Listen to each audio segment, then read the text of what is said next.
everybody. I carried them for 9 months, no charge.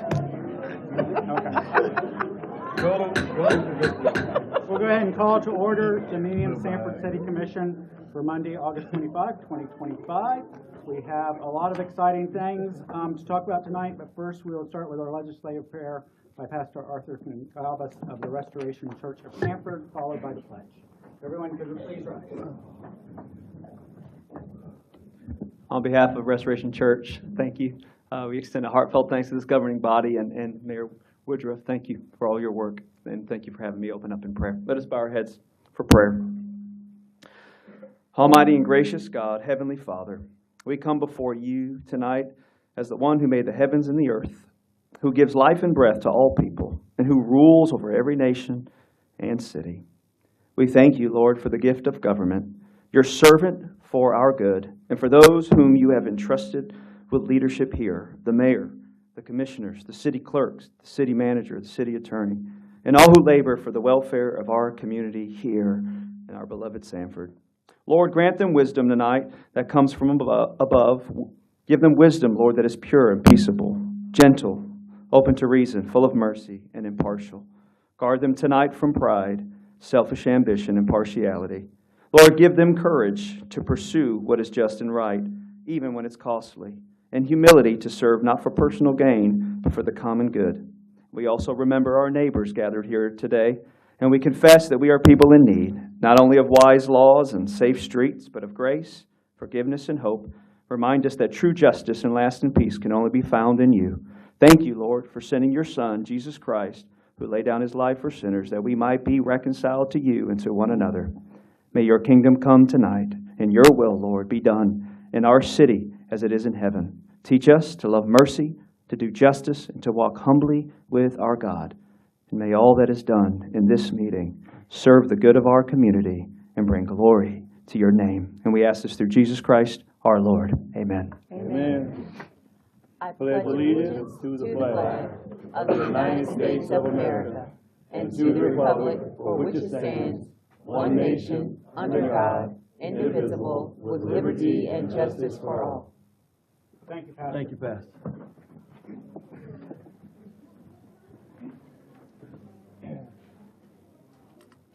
Okay, our first presentation is our business spotlight, so I will call up our Economic Development Director, Brady Lessard.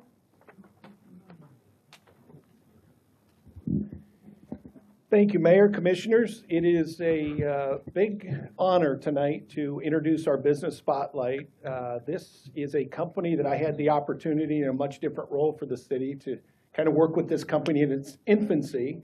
And now I'm pleased to say that about 3 weeks ago, we sat down and talked about some expansion plans they have. But I'm not going to steal any thunder from the gentleman I'm about to introduce. I'm sure he'll mention some of the other members of his team. But this is a project that in the coming weeks is going to be all hands on deck from the city's perspective.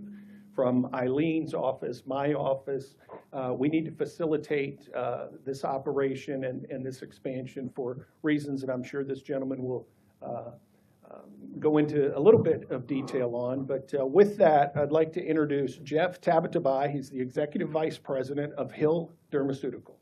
Mr. Tabatabai.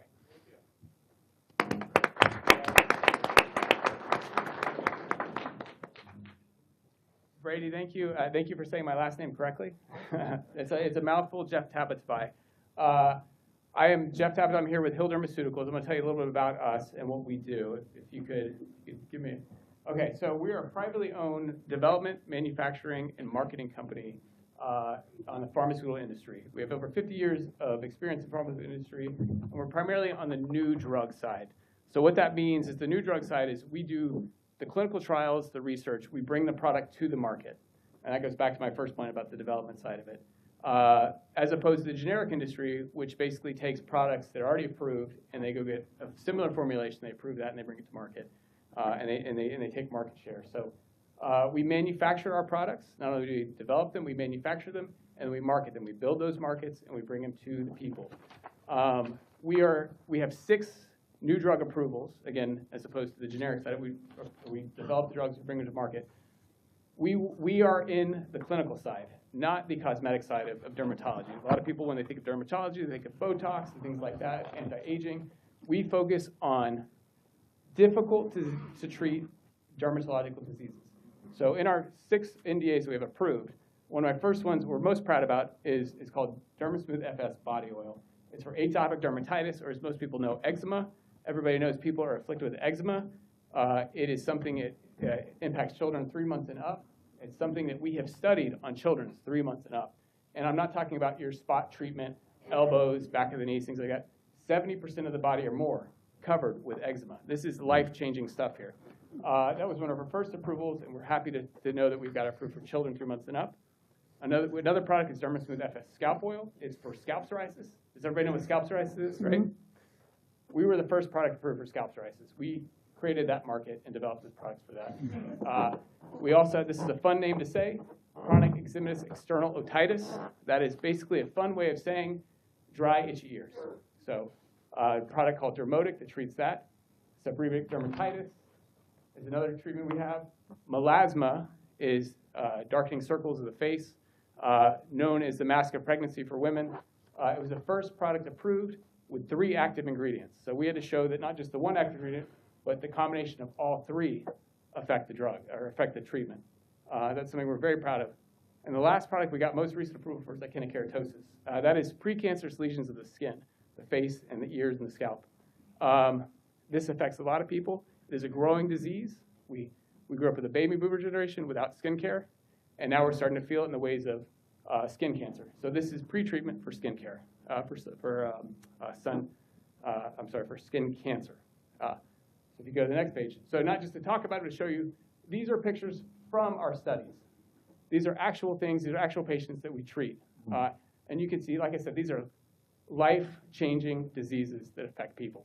If we bring a product to market, there are 3 tenets we have to follow. It has to be safe. It has to be effective. And when I say effective, it can't just kind of work. It really has to work, hence the severe cases of these products we treat. And it has to be affordable. We really believe that drugs should be affordable, and everybody should be able to attain them. And just because we're on the brand side does not mean they have to be astronomically expensive. So just to give you an idea, it's not the clinical, it's the real diseases that we treat. So all that to say, why am I here talking to you? What does that have to do with Sanford? Can you give me the next slide, please? We manufacture right here in Sanford, Florida. We built our main facility in 1994 on Sanford Airport property.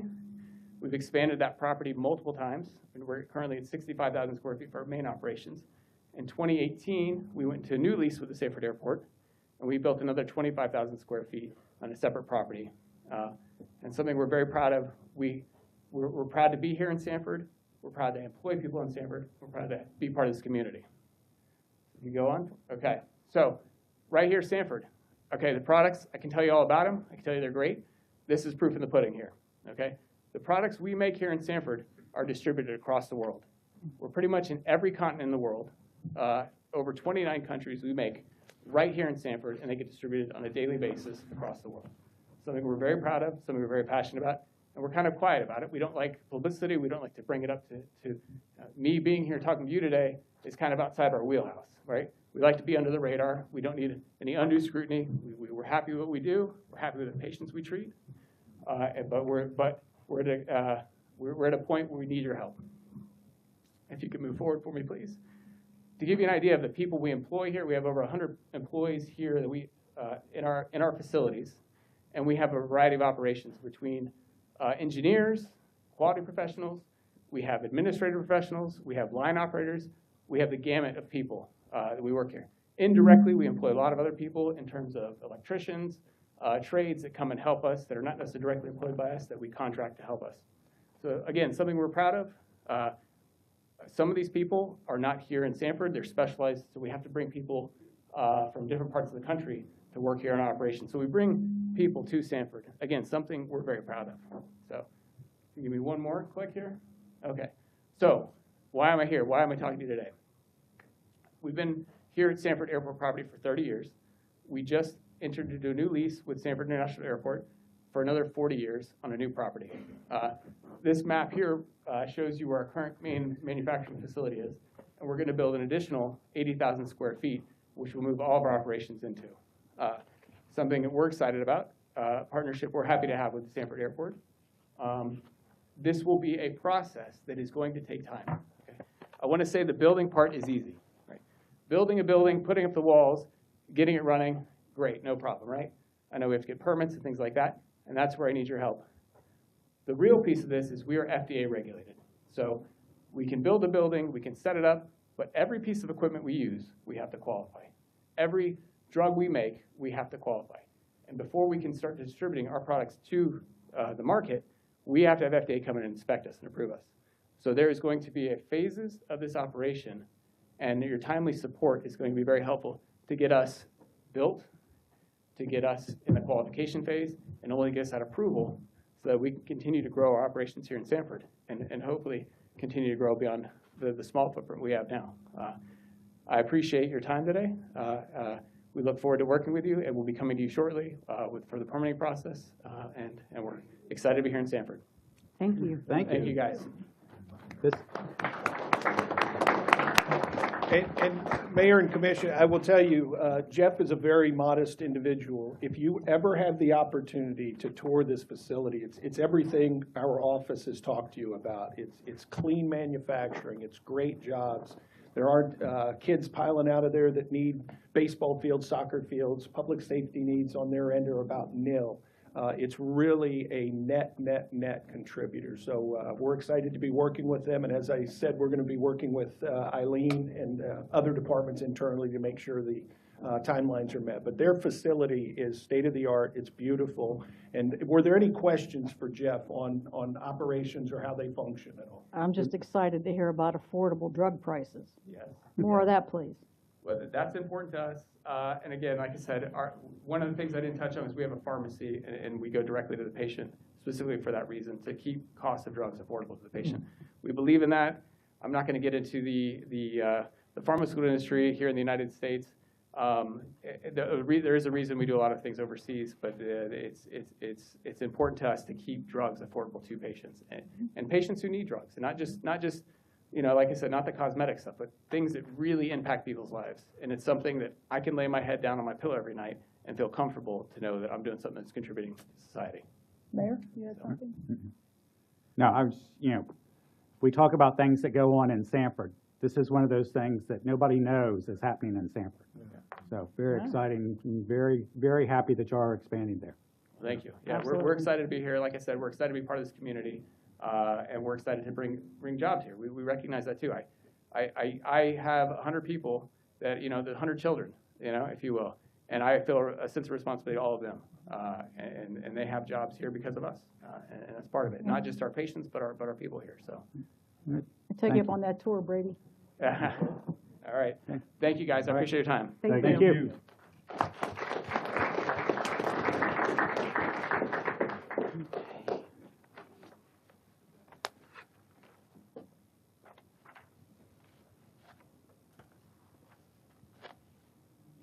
I could have, I think, Lisa Jones and John Polk come up, and then we want the 8 and under team. We can get the 8 and under team to come on up and their coaches. Now for the good stuff.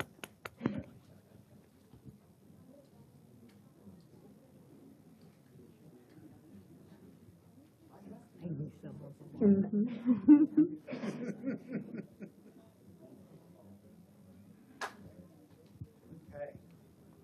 Exciting stuff here. And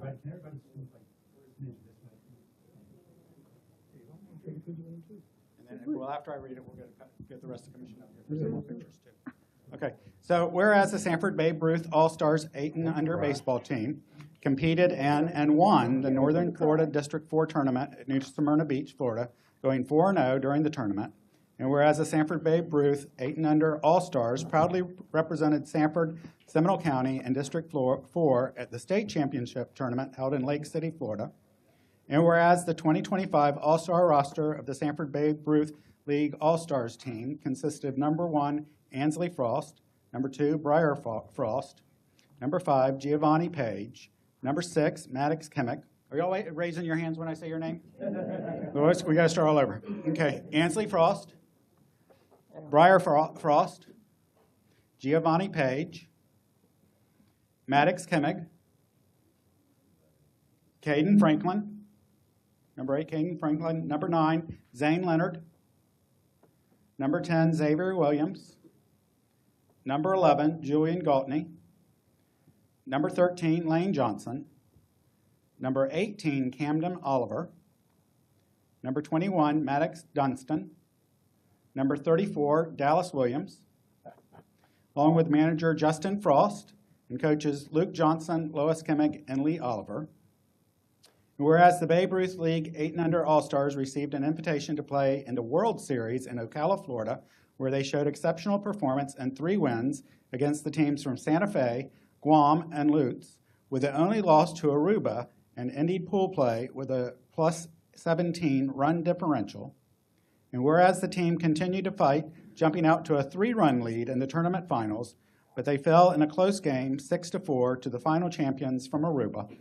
And whereas the 8 and Under All-Stars have inspired the league and our community, showing hard work, commitment, and sportsmanship throughout the 2025 tournament trail, now therefore I, Art Woodruff, by the virtue of the authority vested in me as the mayor of the city of Sanford, Florida, do hereby officially proclaim August 25, 2025 as Sanford Babe Ruth League All-Stars Day, and with the City Commission and the residents of the city of Sanford join Central Florida in congratulating the team with its first state championship.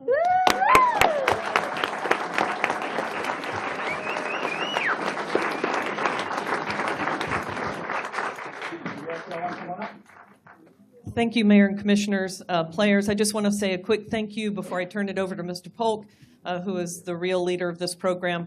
To all of the young players, fantastic job. You should hold your heads high. You did an amazing feat and went a long way. I want to say to the parents, the neighbors, the grandparents, the friends who help us all season, getting into games and practices, you are the real backbone. Coaches, thank you for all you do. And I will turn it to John for a few comments. Thank you, Lisa. I want to say thank you as well to the commissioners for your support for our program. We have gotten each one of the kids to sign some baseballs for you guys from the AU team. They're in the case that you can probably display them. We want to say thank you for your support.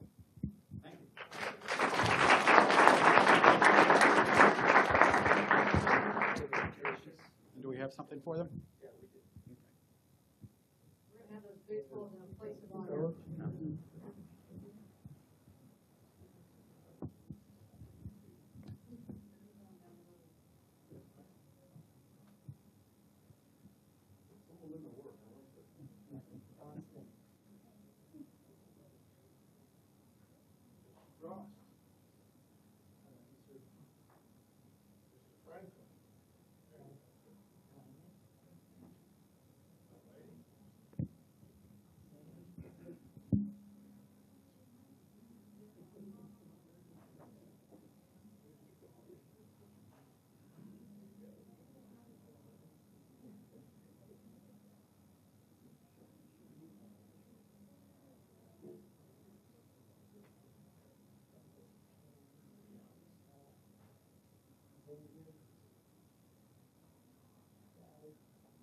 Well, we got them. The city we were able to get a commemorative jersey for their experience at the World Series and their All-Star run during the 2025 season. It has all of the players' names, their accomplishments this All-Star session, and as well as the coaches.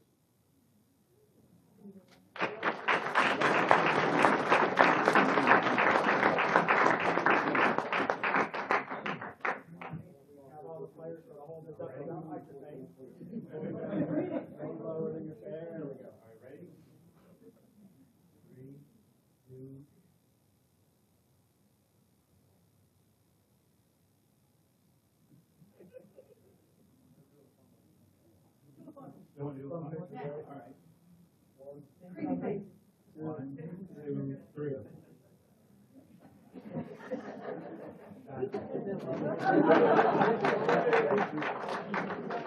Before we leave, Coach Frost, come out here, please. Thank you for your time and dedication to these kids in this program. And we want to present to you a signed baseball from all of the kids for this 25 All-Star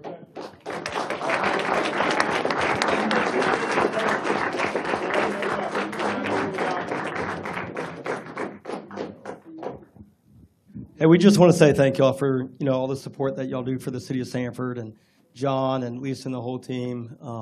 There's no way it's possible for these kids to be able to live this dream and be part of an organization like this. So we appreciate the blood, sweat, tears that y'all do, and making sure that budget keeps going up every year. So we do appreciate that. And, we weren't even supposed to be there. And let's just say God had bigger plans than what we could ever imagine. And we got the invite, and these kids didn't just show up, but they showed out. And as a coach and staff, couldn't be more proud of them. So thank you.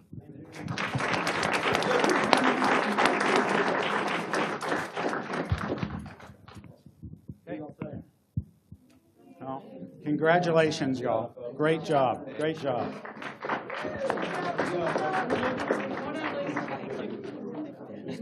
Coach getting this?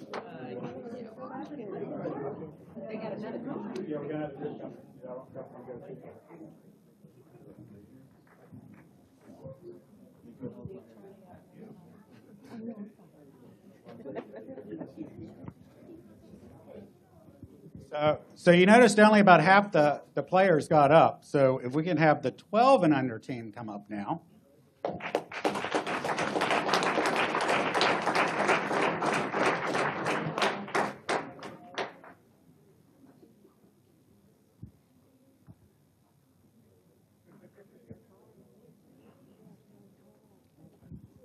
Right, so whereas the Sanford Babe Ruth All-Stars 12 and under baseball team competed in and won the Northern Florida District 4 tournament in New Smyrna Beach, Florida, propelling them to the state championship tournament at Fort Caroline in Jacksonville, Florida, where the team won the first Babe Ruth state championship for the city. And whereas the Sanford Babe Ruth All-Stars proudly represented Sanford, Seminole County, and the North Florida District at the Southeast Regional Tournament held in Fort Myers, Florida, where they finished in third place. And where the 2025 All-Star roster of the Sanford Babe Ruth League All-Stars team consisted of, okay, y'all got the memo right. You raise your hand when I say your name, okay. Number 1, Dakota Bridgers. Number 5, Bradley Kalo. Number 6, Judah Kimmig. Number 7, Landon Price. Number 8, Easton Gabor. Number 9, Cameron Tiffany. Number 12, Kyle Morales. Number 14, Carson Tiffany. Number 17, Mateo Whitney. Number 23, Jacob Soto. Number 37, Liam McClure. Number 42, Ashton Palmer, along with manager Jeremy Price and coaches Christopher Tiffany, Greg Whitney, and Tyler Palm. And whereas the Babe Ruth League All-Stars showed exceptional performance under pressure in both their wins against teams from South Carolina and North Carolina, and in close losses to the eventual first and second place teams in the region.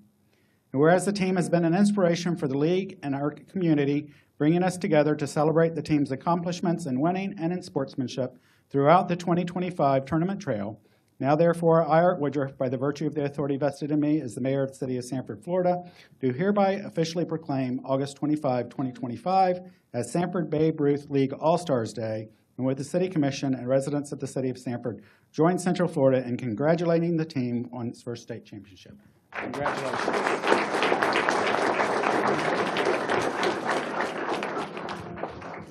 Just a few words, repeat.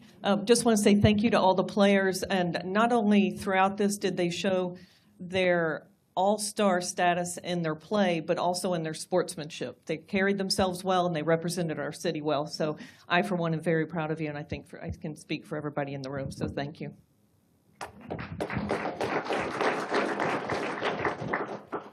We also had the 12U players as coaches as well, sign baseballs, giving each one, city manager, the city attorney, each one of the commissioners for your contribution and your support for our program. We give you something you can, again, put on your desk, so you got 2 baseballs now. But I want to say thank you again to all the parents on both teams and the players.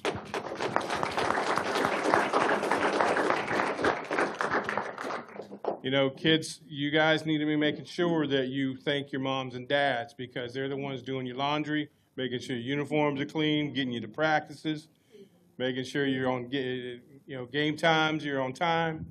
So make sure you thank them. Remember what I always say, baseball is a privilege, not a right. You got to earn it. You got to do good in school. You got to mind your mom and dad. You got to do your chores. Okay? Baseball is a privilege, not a right. I've said that a bunch of times. But very proud of each one of these teams. And again, I want to repeat, this is the first Sanford Babe Ruth Cal Ripken State champions.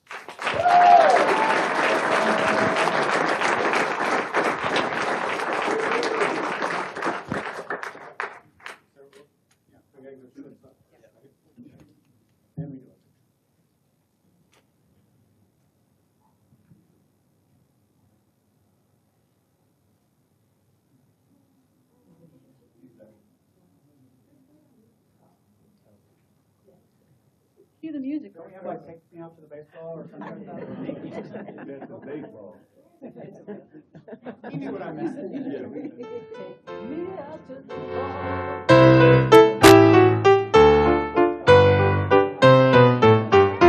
Take me out to the ball game. Take me out with the...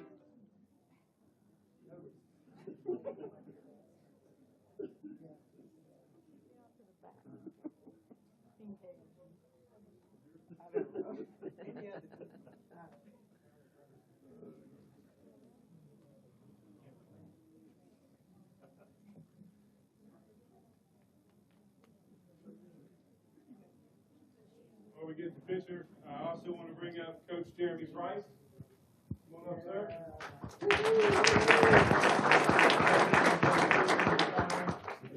This team was practicing on weekday mornings at 8:30.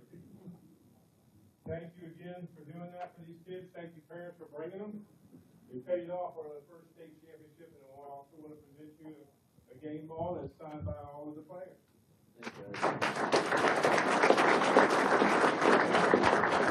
As John just mentioned, this team was talented, but these kids put in the hard work all summer long. They gave up their entire summer. We practiced from 8:30 to 10:30 every morning for 6 weeks. And we came into the season, I was telling John, I was like, our goal is to win the state championship this year. And they went out there and they put it on them up at States. It was impressive how well they played, and it was pretty much domination the whole time we were there. And I really want to thank the city commissioners and everybody. You guys really stepped up and helped this team out, and it was big for us to get down to Fort Myers and how you guys supported us. We appreciate that.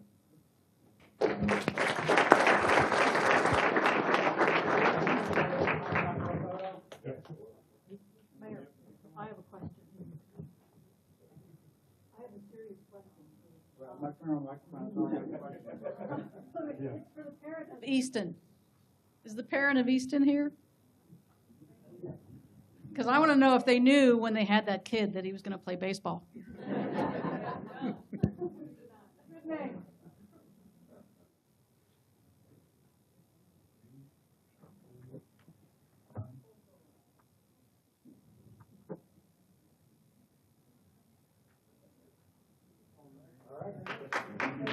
Congratulations, y'all. Thank you.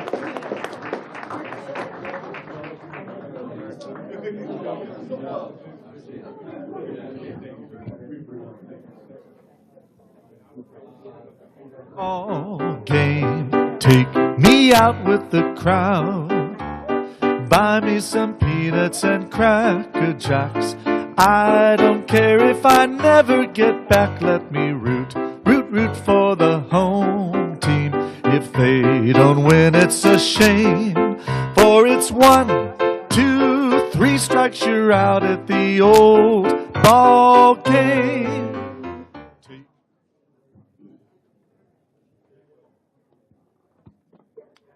Oh, now it's going to be boring after all that.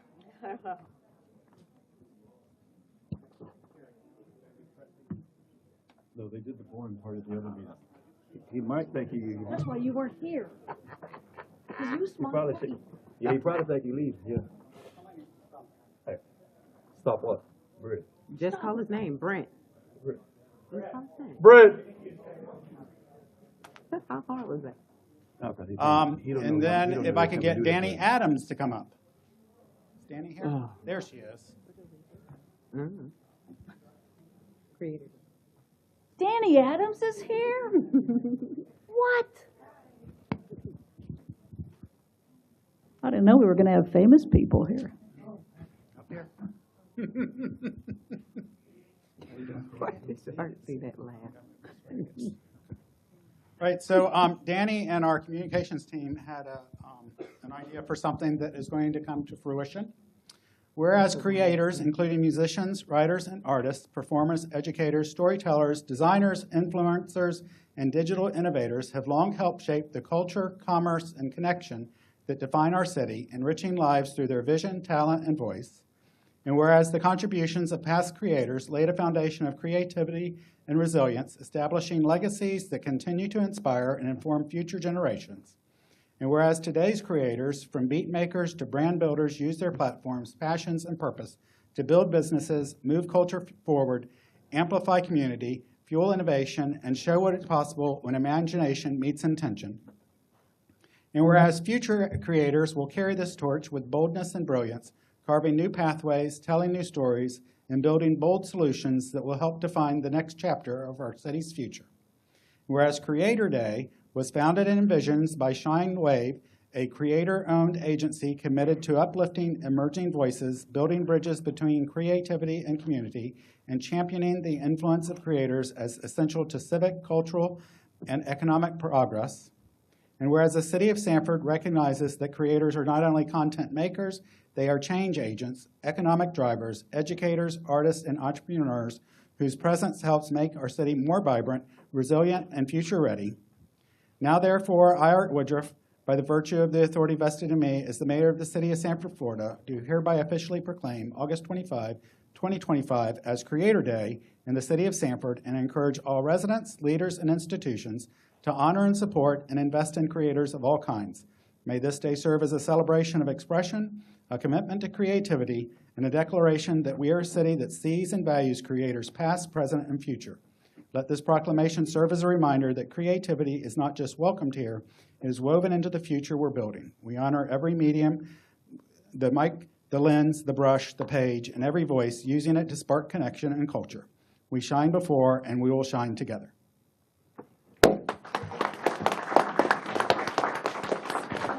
I wrote a little speech to honor some of the artists, the past and the present.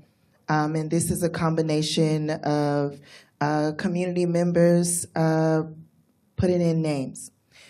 Thank you, Mayor, and thank you for all that you do. Sanford has always been a city that has shaped creators. Zora Neale Hurston wrote her first book here, giving voices to stories that has shaped American literature. Miss Marva Hawkins gave 45 years to journalism, making sure Sanford's story was told with truth and conviction. Mark Sepula and our local artists carried the legacy forward, using their vision to reflect who we are back to us and to the world. Just last night, I had the opportunity to watch Henry's film, which is called Help Henry, which reminded me of how this city has a tradition of standing beside artists and storytellers, even as far away as Haiti, using art as a bridge for understanding and justice. That spirit of support lives right here in Sanford. And Sanford's creative heartbeat has always been bigger than one person. We remember the vivid Florida landscapes of Edmund Bruce Stowe, known as the Sanford artist. We honor arts advocates like Jenny Taylor, hope I said it right, who has lifted up folk artists for decades, and Kimberly House, whose clay work and leadership brought the St. John's River Festival of Arts to life. We recognize the talent of Virginia Poe, Nick Cristelli, Sally Deller, and Susan Kay, and also so many artists who gave the city its creative identity. This is no coincidence. Sanford has a living tradition of creativity. Every February, porches turn into stages called Porch Fest, reminding us that art belongs to the people and thrives in this community. The Love Your Shorts Film Festival at the Ritz Theater gives filmmakers a platform and has launched many careers. And every month, the Sanford Art Walk displays the brilliance of our artists right here in historical downtown Sanford. The truth is, Sanford was built brick by brick, but its artists and creators gave those bricks a soul. Tonight, we honor them all. The writers and the poets, the painters and the muralists, the musicians and the singers, the filmmakers, the fashion designers, the storytellers, the dancers, the performers, the photographers, the designers, and the digital creators. We are the fabric, the imagination, and the heartbeat of this beautiful city. This proclamation is more than a recognition. It's a declaration that creators are not just entertainers. We are architects of a culture. We're part of our history, and we're visions of the future. So let this day be proof. The voice of the creator will always be essential to Sanford's history. And together we will keep creating, keep building, and keep shining our light that reaches beyond this beautiful city.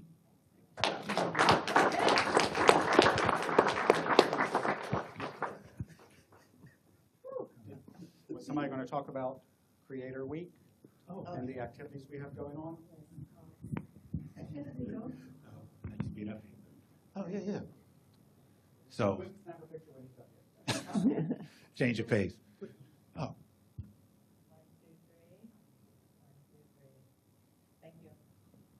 Thank you again, Danny. So this week is Creator Week, or Day, as we should say. So this Thursday, we have creators invited to City Hall to learn exactly what city employees are doing, shining through their creative lens. And that is an opportunity we'd like to continue every year as it grows.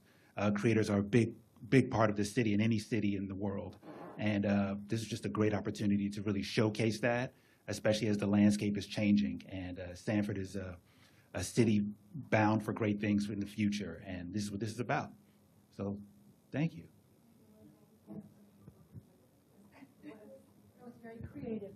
Yes, and this is wonderful. I'm Lisa Holder, the Communications and Marketing Manager. So I just wanted to share with everybody how this unfolded.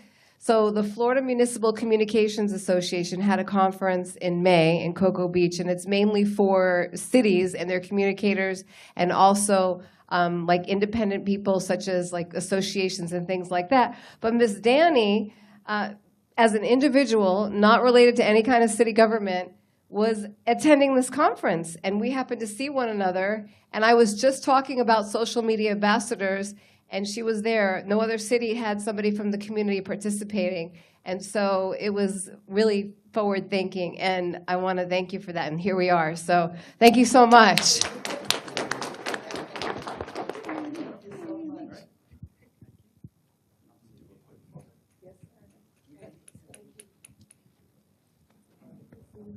Fantastic.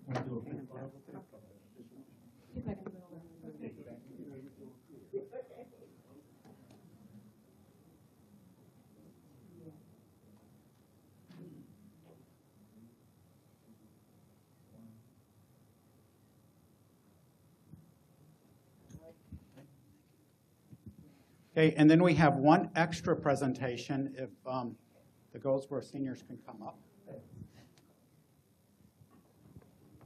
Extra, read all about it.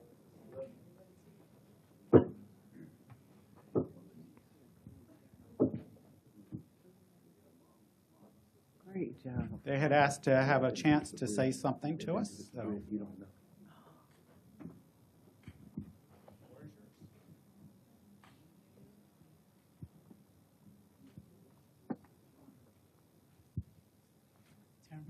Okay. This is a powerful group right here. Good evening, everyone. My name is Polly Halls. I live at 1938 West 15th Street, Sanford, Florida. I have been a resident of Seminole County in the Goldsboro area for over 50 years.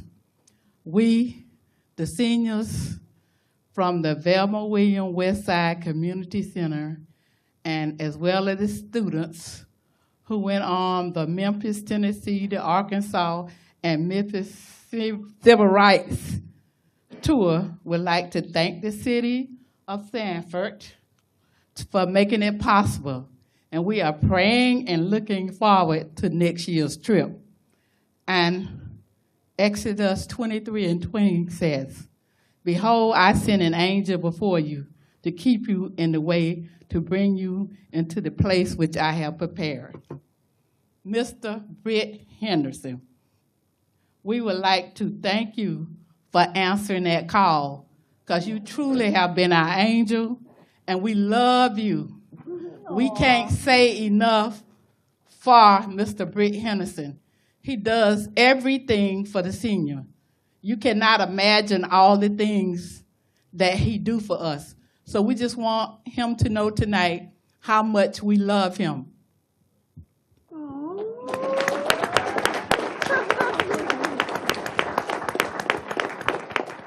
Yes, Mr. Henderson. We call him our daddy. And no one messes with our daddy. Our trip was very educational as well as emotional. And I look forward to the next one. We're planning he's planning one to Birmingham. And we know the city's gonna support us. And we're looking forward to it. We appreciate everything he do for us. He keep us moving. We have a line dance class that we know we're gonna get support for. We have our exercise classes. We do arts and crafts. We do whatever we want to do to keep us moving and active and young. And we appreciate him very much. And I tell him he has the patience of a saint, because dealing with all these women, he has to have that going. And we really appreciate and love him. And nobody messes with Mr. Britt. Thank you. Well, I was very fortunate to have the opportunity to join this amazing group of senior women, and I am a senior. So that trip was life-changing. It helped us not only appreciate more the history in the 3 different states where we visited, but we also were able to share some of the history that we've experienced right here. I was reminded tonight, as the young men were honored tonight for their playing baseball, there was a time when Jackie Robinson wasn't so invited here. I mean, that's part of the history that we all want to learn from. So this was an amazing opportunity. I, too, thank Mr. Britt Henderson for allowing me to be a part of this group. And I think that if any of you would want to talk with some of these women about the experiences, it would be rather amazing. I think they should be invited to speak in your community group, your church, or whatever. So thanks, Mr. Britt, and thanks to these women. By the way, my name's Jennifer Lawrence, and I'm a native, born and raised here in Sanford. And I was born in Georgetown, by the way. Wow. Yes, at Miss Marie, there for $100, by the way. And I'll be 65 next month. And I'm feeling really great. And I just want to say thank you. Thank you, Dad. Yeah. Hey, we want pictures of him doing arts and crafts, all right? No, that won't happen. That won't happen. Yeah, and line dancing, yes. I watch. All I do is watch. But we truly do thank you, the city commissioners, city manager, mayor, and I can't ask for a better bosses, Lisa Jones and Mr. Jerry Sullivan, for supporting all of our endeavors. We know we have a senior center downtown, but they have allowed us to create a senior program on the west side of town, even though we interact with both programs, but they've allowed us to take the program to a different level, going on these tours and cultural experiences. It is life-changing. And just to witness this stuff firsthand is meaningful. So we can't thank you enough, and it's a lot of hard work. We had 29 individuals on the trip with 29 different attitudes. But it was a great trip. Are you And, talking about yourself or them? But it was great, and we can't thank the city enough, and we really appreciate all the support and the continued support that we'll have. But again, I always say recreation, parks and recreation is the best part in the city, although we have other departments, but kudos to Parks and Rec. And we always say, west side is the best side. Unless you live on the east side. Thank you so much. We have many wonderful employees, and it is great when the public comes forward and wants to recognize one of them. So, thank you for all you do. Thank you, ladies. Well done, young ladies.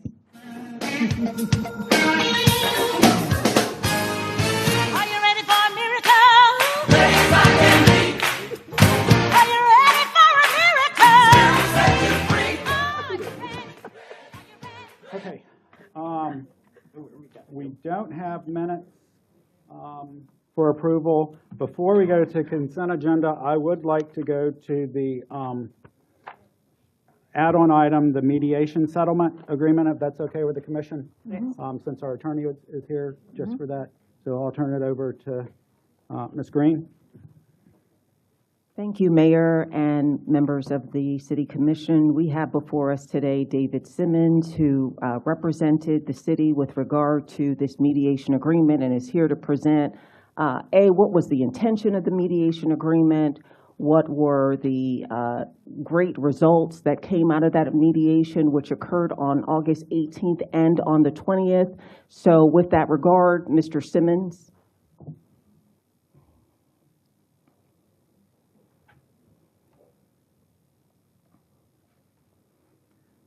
Thank you very much, Mr. Mayor, Mr. City Manager, and Commissioners, and City Attorney. I can say to you that when our firm was originally hired to bring the action that we did bring, that ended up in federal court against whom those parties we believe are the responsible parties for the plume and the contamination that occurred and is continuing to occur in the 400 Reinhardt Road area in Lake Mary, which we believe migrated into the water supply of not only the city of Lake Mary and then into to Seminole County and ultimately into the city of Sanford, that the city has been at the forefront of helping to solve this problem. Part and parcel of that, and it's dealing with the FDEP, the Florida Department of Environmental Protection. What has happened is that the FDEP had a report that was issued on December the 17th, 2024, that stated that it was the opinion of the Florida Department of Environmental Protection that the responsible parties who are the ones who the FDEP has a restoration agreement with, their expert opinion was that the responsible parties are the cause of the migration of the contamination, particularly 1,4-dioxane, that has made it into the city's water supply. And so therefore, what happened is the FDEP did issue an order against the responsible parties, and ultimately there was a question about not only the causation, but as well as the proposed results and the remediation that would occur. The city has wholeheartedly agreed with and continues to agree with the opinion that has been issued by the FDEP that the responsible parties are the cause of the migration of the plume that exists at 400 Reinhardt Road. And we also agree that that opinion provides a mechanism for a remedial solution that is far more robust than what was originally suggested by the FDEP. We ultimately, in that disagreement, came to a resolution with the FDEP, and that resolution does provide that the FDEP confirms that it is its expert opinion that is set forth in that December 17th, 2024 Florida Geological Survey report that says that the cause of the migration was and is in fact the responsible parties. And not only that, we wanted a confirmation that with respect to the construction loan agreement that has been being negotiated between the city and the FDEP for the construction of a water supply cleansing system that as set forth in the August 2024 Carollo engineers report, that there be a confirmation of that loan, which provides, of course, for forgiveness. And the FDEP has agreed that if the city confirms tonight and approves the settlement, that the FDEP will execute the construction loan agreement and return it to the city. And thus, upon that, we will resolve the issues that we have with the FDEP as to the type of remediation that would be done. We continue on with the legal action that is contained in the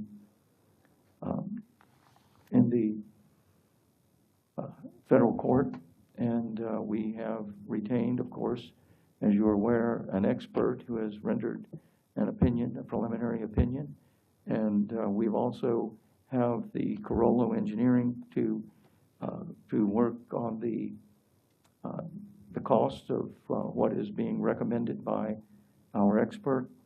And with that, what I can say to you is that in a mediation with the FDEP, we have entered into a mediated settlement agreement, which I have discussed in detail with the mayor and the city manager, and I believe that it is something that would be an excellent opportunity for the city to enter into, and that it'll be a win-win situation for both the FDEP and for the city, and will help move the city forward with respect to the construction of this system that was originally worked out as to a type of facility to remove 1,4-dioxane and other PFASs from the water supply.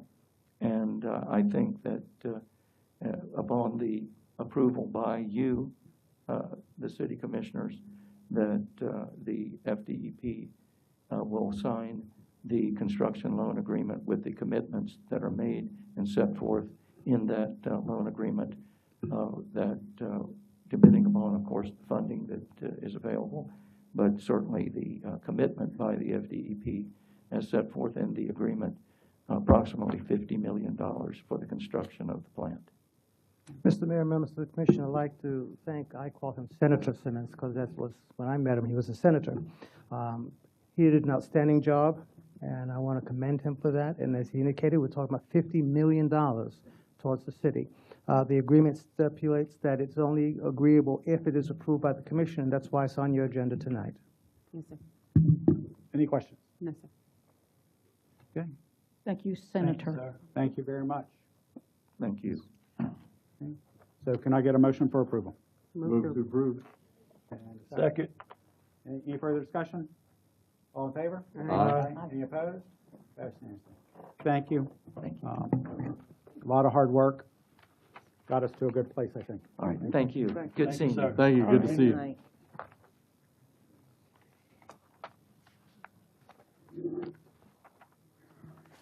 All right, to facilitate public input, if you plan to speak on an item tonight, we would ask that you please complete one of the yellow citizens input forms that you'll find in the back and place in the box. Public will be given an opportunity to speak on any item before the City Commission during a regular meeting. Before I ask for a motion on the consent agenda, I will check to see if anyone wants to speak on that. Tonight, we don't have any public hearings. For regular items, if you have not completed one of the yellow cards and you want to speak, if you just please raise your hand when we get to that item, you'll be recognized. There's a 3-minute time limit for each person on each item. Citizens' participation after, well, tonight it will be after the consent agenda. Individuals may address the commission on any topic not on the agenda, and there's a 5-minute time limit for those. I do have a request, I believe, for an item on the consent agenda, Chris Dorado. This is on item K for the air show. Correct. Okay. Thank you for the time. As a form of introduction, I'm the Director of Public Relations for Air.Show Orlando.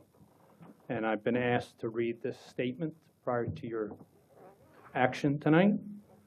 The air show at Orlando Sanford International Airport is a signature event for this community. It draws tens of thousands of visitors, generates an estimated $12.8 million in economic impact for the region, and provides city residents a free aerial performance over 500 feet high and 6 miles wide, visible from balconies, backyards, and parks across Sanford. It is also one of the community's most visible ways to honor the U.S. military. For years, the Seminole County Sheriff's Office has staffed traffic and security positions for the event in kind because they recognize its value. Other police departments in the region have also expressed interest in providing sworn officers for these positions on an in-kind basis. This year, the Sanford Police Department is asserting sole jurisdiction over all traffic and security positions, even though we have multiple departments from other municipalities willing to provide them in kind. It's hard to see how the city can justify charging for positions that other departments are prepared to provide on an in-kind basis. We already invest heavily in public safety for the air show, including significant fire services required by the FAA. We cannot take on additional police costs beyond what has been historically necessary. If the city's final event permit includes charging Sanford police costs for positions that we can have fulfilled by other municipalities in kind, we will still hold this year's show out of respect for the military commitments already made, but it will leave us no choice but to cancel the 2026 event. Next year marks the 250th anniversary of the United States. This event will undoubtedly be a centerpiece of this once-in-a-lifetime celebration for the city, the county, and all of Central Florida. Losing it would be a loss for the entire community. Now, I just want to underscore and make it stated that this is not a threat, but it's more of a preemptive courtesy notification. We urge the Commission to ensure that jurisdictional politics do not jeopardize an event that delivers so much to Sanford. If the Sanford Police Department intends to charge for their services, we request that you allow them to be sourced from other municipalities that will provide the services in kind. Thank you for your time. Hey, let me ask you a question, because it sounded like the Sanford Police Department has not provided services in the past. I'm not at liberty to answer your questions at this time. Okay, well, I can tell you that they have. So it has not just been Seminole County and other jurisdictions. The city of Sanford has, at our expense, significant expense, for every air show so far has covered the cost of a lot of that. So, does anybody else have any other questions? No, that's my understanding as well. Okay, thank you. Thank you. Chief, Chief wants to speak. Mr. Mayor, members of the commission, I will say that this is an item on your consent agenda.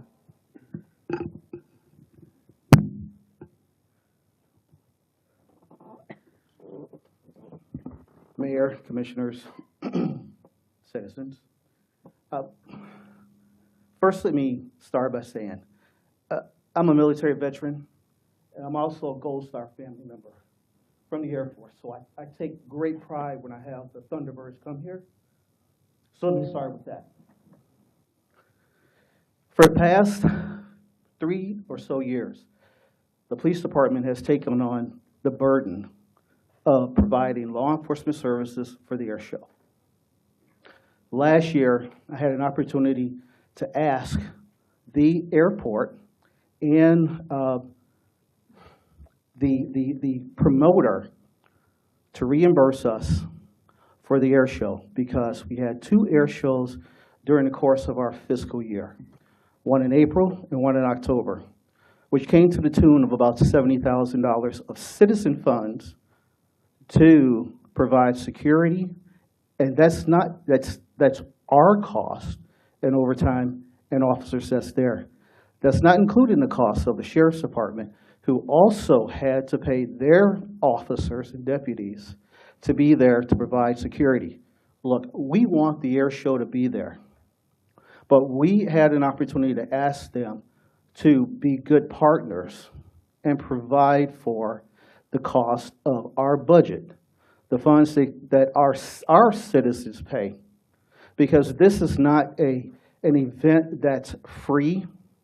And yes, if you're on your balconies or if you're on your street, you get to see the air show, but this is a moneymaker because you have to pay anywhere from $38 to several $1,000s to actually go onto the field and participate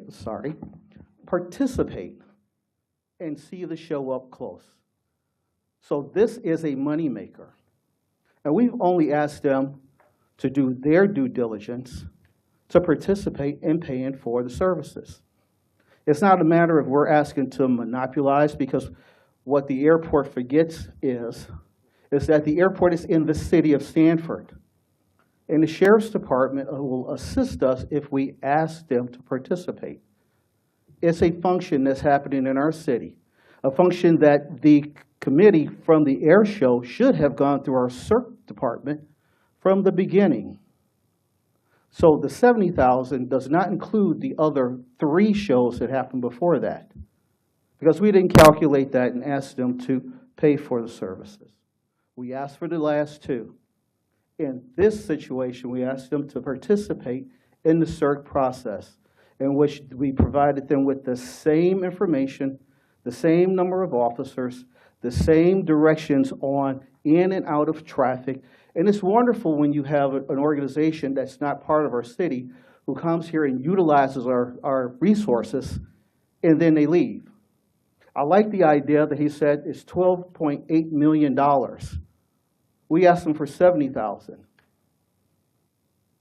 This year we said it would be $50,000, and that is incorporating police, I believe public works, just police? Police and fire, I believe. To do their due diligence. I took a list of the number of events that take place in S. I know Commissioner Britton pulls her hair out because we have so many of them downtown, but just a few. Food trucks, Henry Depot, Hollow Box, Pints and Paws, MLK event, the multiple 5Ks, Porch Fest, Christmas lights, all of these events that work inside of our city, that utilize the city services, are paying their due. And because we have the airport that gets millions and millions of dollars and visitors, we appreciate that they come into the city and they participate in things. But at the same time, you need to pay for part of those services. that should not always be borne on the backs of the people who live in this city.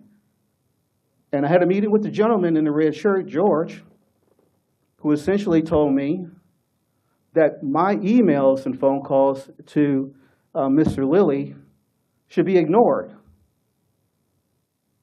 So if I sound like I'm a little frustrated, I am.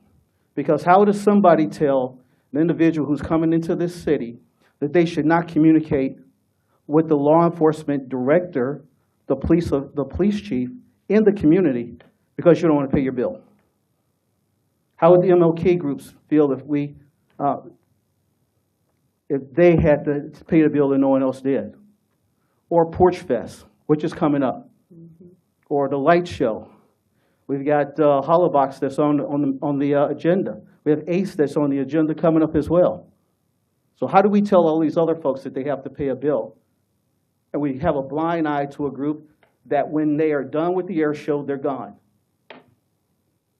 When we have our own citizens that are here who are paying their portion, and we just kind of like, okay, great, you make your $12 million and you're out.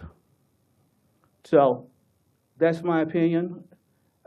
We will do whatever the commission requires us. If it's a threat, that one of the comments was, you know what, we gave some money to one of your programs, and so we're not going to sponsor police programs anymore from the airport. The airport, not from Lilly. That we're not going to do that? You know, we will do and work at the direction of the commission. And as much as, again, as a veteran and as a father who lost a child serving his country, they can pound sand. Thank you, Chief. I just want to remind the mayor and members of the commission, this is on the consent agenda. If you want to pull it for discussion or pull any other items, but I just want to make sure procedurally we're staying on task with regard to that. Just that reminder. So I think at this point, we'll pull this item Yes. for further discussion. Yes. I Okay. also have another item, Mayor. Okay, what else did you want to pull? Item M, please. M. Okay. And then, is there anyone in the audience who wish to speak to any of the other items on the consent agenda? We'll come back to these two. All right, then if I can get a motion for A through J, L, and N, because we already approved O. So moved. Second. All in favor? Aye. Any opposed? Passed unanimously. Okay, so let's go ahead and talk about the air show. George, did you want to speak? And while he's coming up, I mean, I really like the air show. I think the air show is a great thing. Mm-hmm. I'm willing to have a discussion so this happens, but so the air show can happen. But I think the chief is absolutely correct. We charge our residents for the cost of police service for events. When a for-profit company comes in, I think there should be some payment there also. Yeah. George. So George Speak, Deputy CEO for the Orlando Sanford International Airport. My work address is 1200 Red Cleveland Boulevard. If you want my home address, I can give you that too. So I want to correct a couple of things. This event does not make $12 million for the air show promoter. It generates $12 million of economic impact is the intent there. I've done this with several people. May not change anybody's mind. You may not care, but I'm going to give you a little history. This event started when Mayor Triplett was in office, and the conversation started with trying to have the air show over Lake Monroe, which would have brought people into the downtown part of Sanford. The Blue Angels have 7 air shows over water. They're, San Francisco, Norfolk, places like that. They're not going to pull a show in one of those locations and pull it over Lake Monroe. So the decision was made that the air show would be better served to be at the airport, so you could pull in an act like that if you wanted to alternate between the Thunderbirds and the Blue Angels. And I forgot to mention I'm a veteran as well, since we're all talking about veterans. But there was a request to try and retain some sort of activity in the city of Sanford. And so Alive After 5 on Thursday nights was when that was going to occur. And what the air show agreed to do, which cost money, was to bring acts over the city, have jumpers, flag come in. Some of y'all probably have seen that. And also have the pilots from the air show downtown so that the public could interact with them. And that happened for 2 or 3 years. I can't remember exactly. And then the first bill showed up to the air show promoter for police services. And when the airport, the air show, and the city being the mayor at the time, talked about all this, the services that the city was going to be providing were going to be in kind. There's nothing in writing. There's no recorded conversation to document that, but that's what was determined. And so the promoter decided, well, you know, the half of the bargain that he signed up for wasn't being honored, so therefore he didn't feel the need to continue to support the Alive After 5. And that got us to like year 4, which I think last year was probably year 4, yes. So that's how we got to where we are. There were ongoing conversations with various people in this room. I'll just leave it at that. And that is why the promoter was told by the airport, don't worry about those bills right now. We're working on things. And we did have a meeting, and there was a lot of different conversation between the folks in the room about what should or shouldn't be done, what was going to happen, and all that. And I'll tell you, Mr. Bonaparte knows this. When I left the meeting that day, my primary point was, we're not looking to pick a fight. The airport's not looking to pick a fight with the city commission, right? This is not the airport's air show. It happens at the airport. It is the promoter's air show. The airport does not make any money off of this. In fact, it costs us money. We use it as a marketing initiative to try and bring in new airlines. October 26th of this year happens to be Sunday of the air show, and we have a brand new airline coming in. They will have representatives there. We're using the day to make a big deal out of that new airline coming in. It's also my birthday, George. I expect a card. We will have a big cake there for you, and enough for everybody. But the idea is to invite airlines to the air show and showcase what we have. So whether the air show continues or not, it is up to the promoter, not the airport, and really not the city commission even for that matter. I believe it is good for the community. I believe it is good for the city and the airport, but it's also a lot of work, you know, and so. And a lot of money. It is a lot of money to put it on. There is nobody paying thousands of dollars to come to the air show. The tickets start around $30, as was noted. If you buy a lawn box and you divide that by 4 people, it's about $120 if you split it up, right? And then the max ticket is probably in a couple $100s, includes food and a kind of a premium seat. But there's also a lot of expense, and I will note one other thing about that. Thankfully, it hasn't happened, but the promoter carries the weight of the expenses, whether it is sunny and a great show or pouring rain for 2 days. He does shows all over the country. One of his previous shows in Ocean City, Maryland this year, it rained both days and there was no show. His expenses didn't go away. So just something to keep in mind. But you can't spend $2,751 on a corporate box. I'm sorry. Well, but that's not a single ticket. That is multiple people coming into that. Mm-hmm. Yes. Okay. Any questions? Okay. And I'm really talking to their representative here, I think, is there room for a discussion? It's important that the city is not bearing the cost of all of the police service, with a recognition that there is some benefit to the city for the air show being here.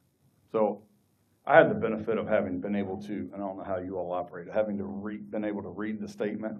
When you hear it, sometimes not every point catches, right? So what the promoter is asking for is the opportunity to bring in other departments that may not be charging for their services that are willing to do those in kind, because there's ticket exchanges that happen here, right? If that's something the city could see a way to, then that helps cut down the promoter's cost as well. He's not saying, hey, look, I want zero. If zero is offered, he would take it. But, you know, if another department like Mario, Vito, Altamont, who knows, sheriff, whatever, says, hey, yes, we can provide some services at intersections, that's going to reduce the manpower that has to be paid for. That's what is noted in that statement. So may not been completely caught when it's being read through. Mr. Mayor, since the Chief Smith is the chief of the Sanford Police Department, I would like his take on that. Sure.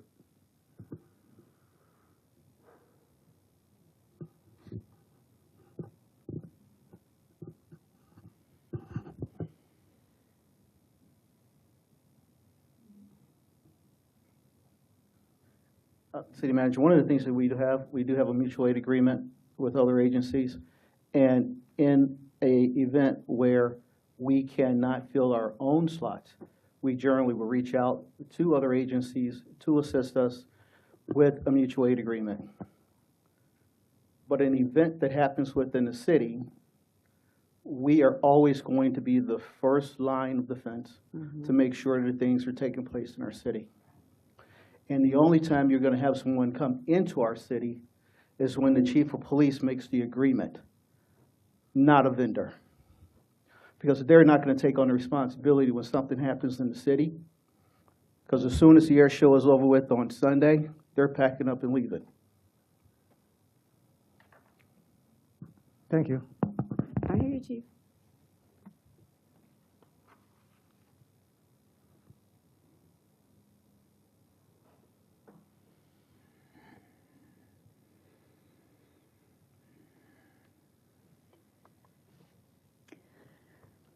Well, I don't have the history here. It's always my response, but it sounds like maybe some assumptions were made for good or bad, and I would hate to think that we would make a decision now that would just continue those assumptions forward and continue to put our chief in a position of having a cost that he really shouldn't incur. I don't know if we can Well, and when we say compromise. a cost for the chief, it's a cost. It's a cost for our the citizens. city and the residents. Yeah. You know, and we do put funds towards events. We cover some things. I don't know whether that's what we want to do. I think, you know, probably our options are to approve it, continue it with the expectation that there's this discussion, and I'll be glad to get involved in that some more, to see if there is a compromise that the city can live with and that the chief can live with and that the works for the promoter.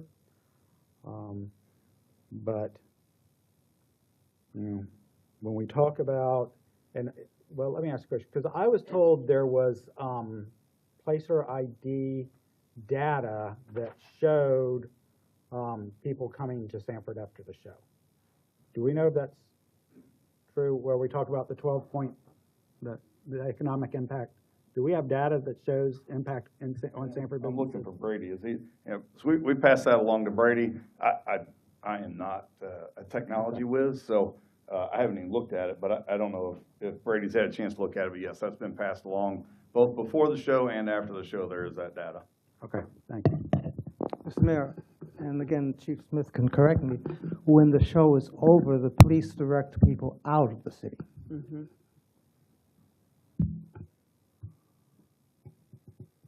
I have 5 volunteers that come to me for the Porch Fest, and they do a phenomenal job, and it is a nonprofit organization, and I have a hard time telling them that, yes, you have to pay for your police costs, and it is so necessary. And so, you know, that precautionary tale that we always talk about, when you start cutting costs for one, I mean, it may not bring as many as the air show, but they do bring a substantial amount of people to Sanford, and it is a heavy cost, but they have to pay it. And we need to be consistent.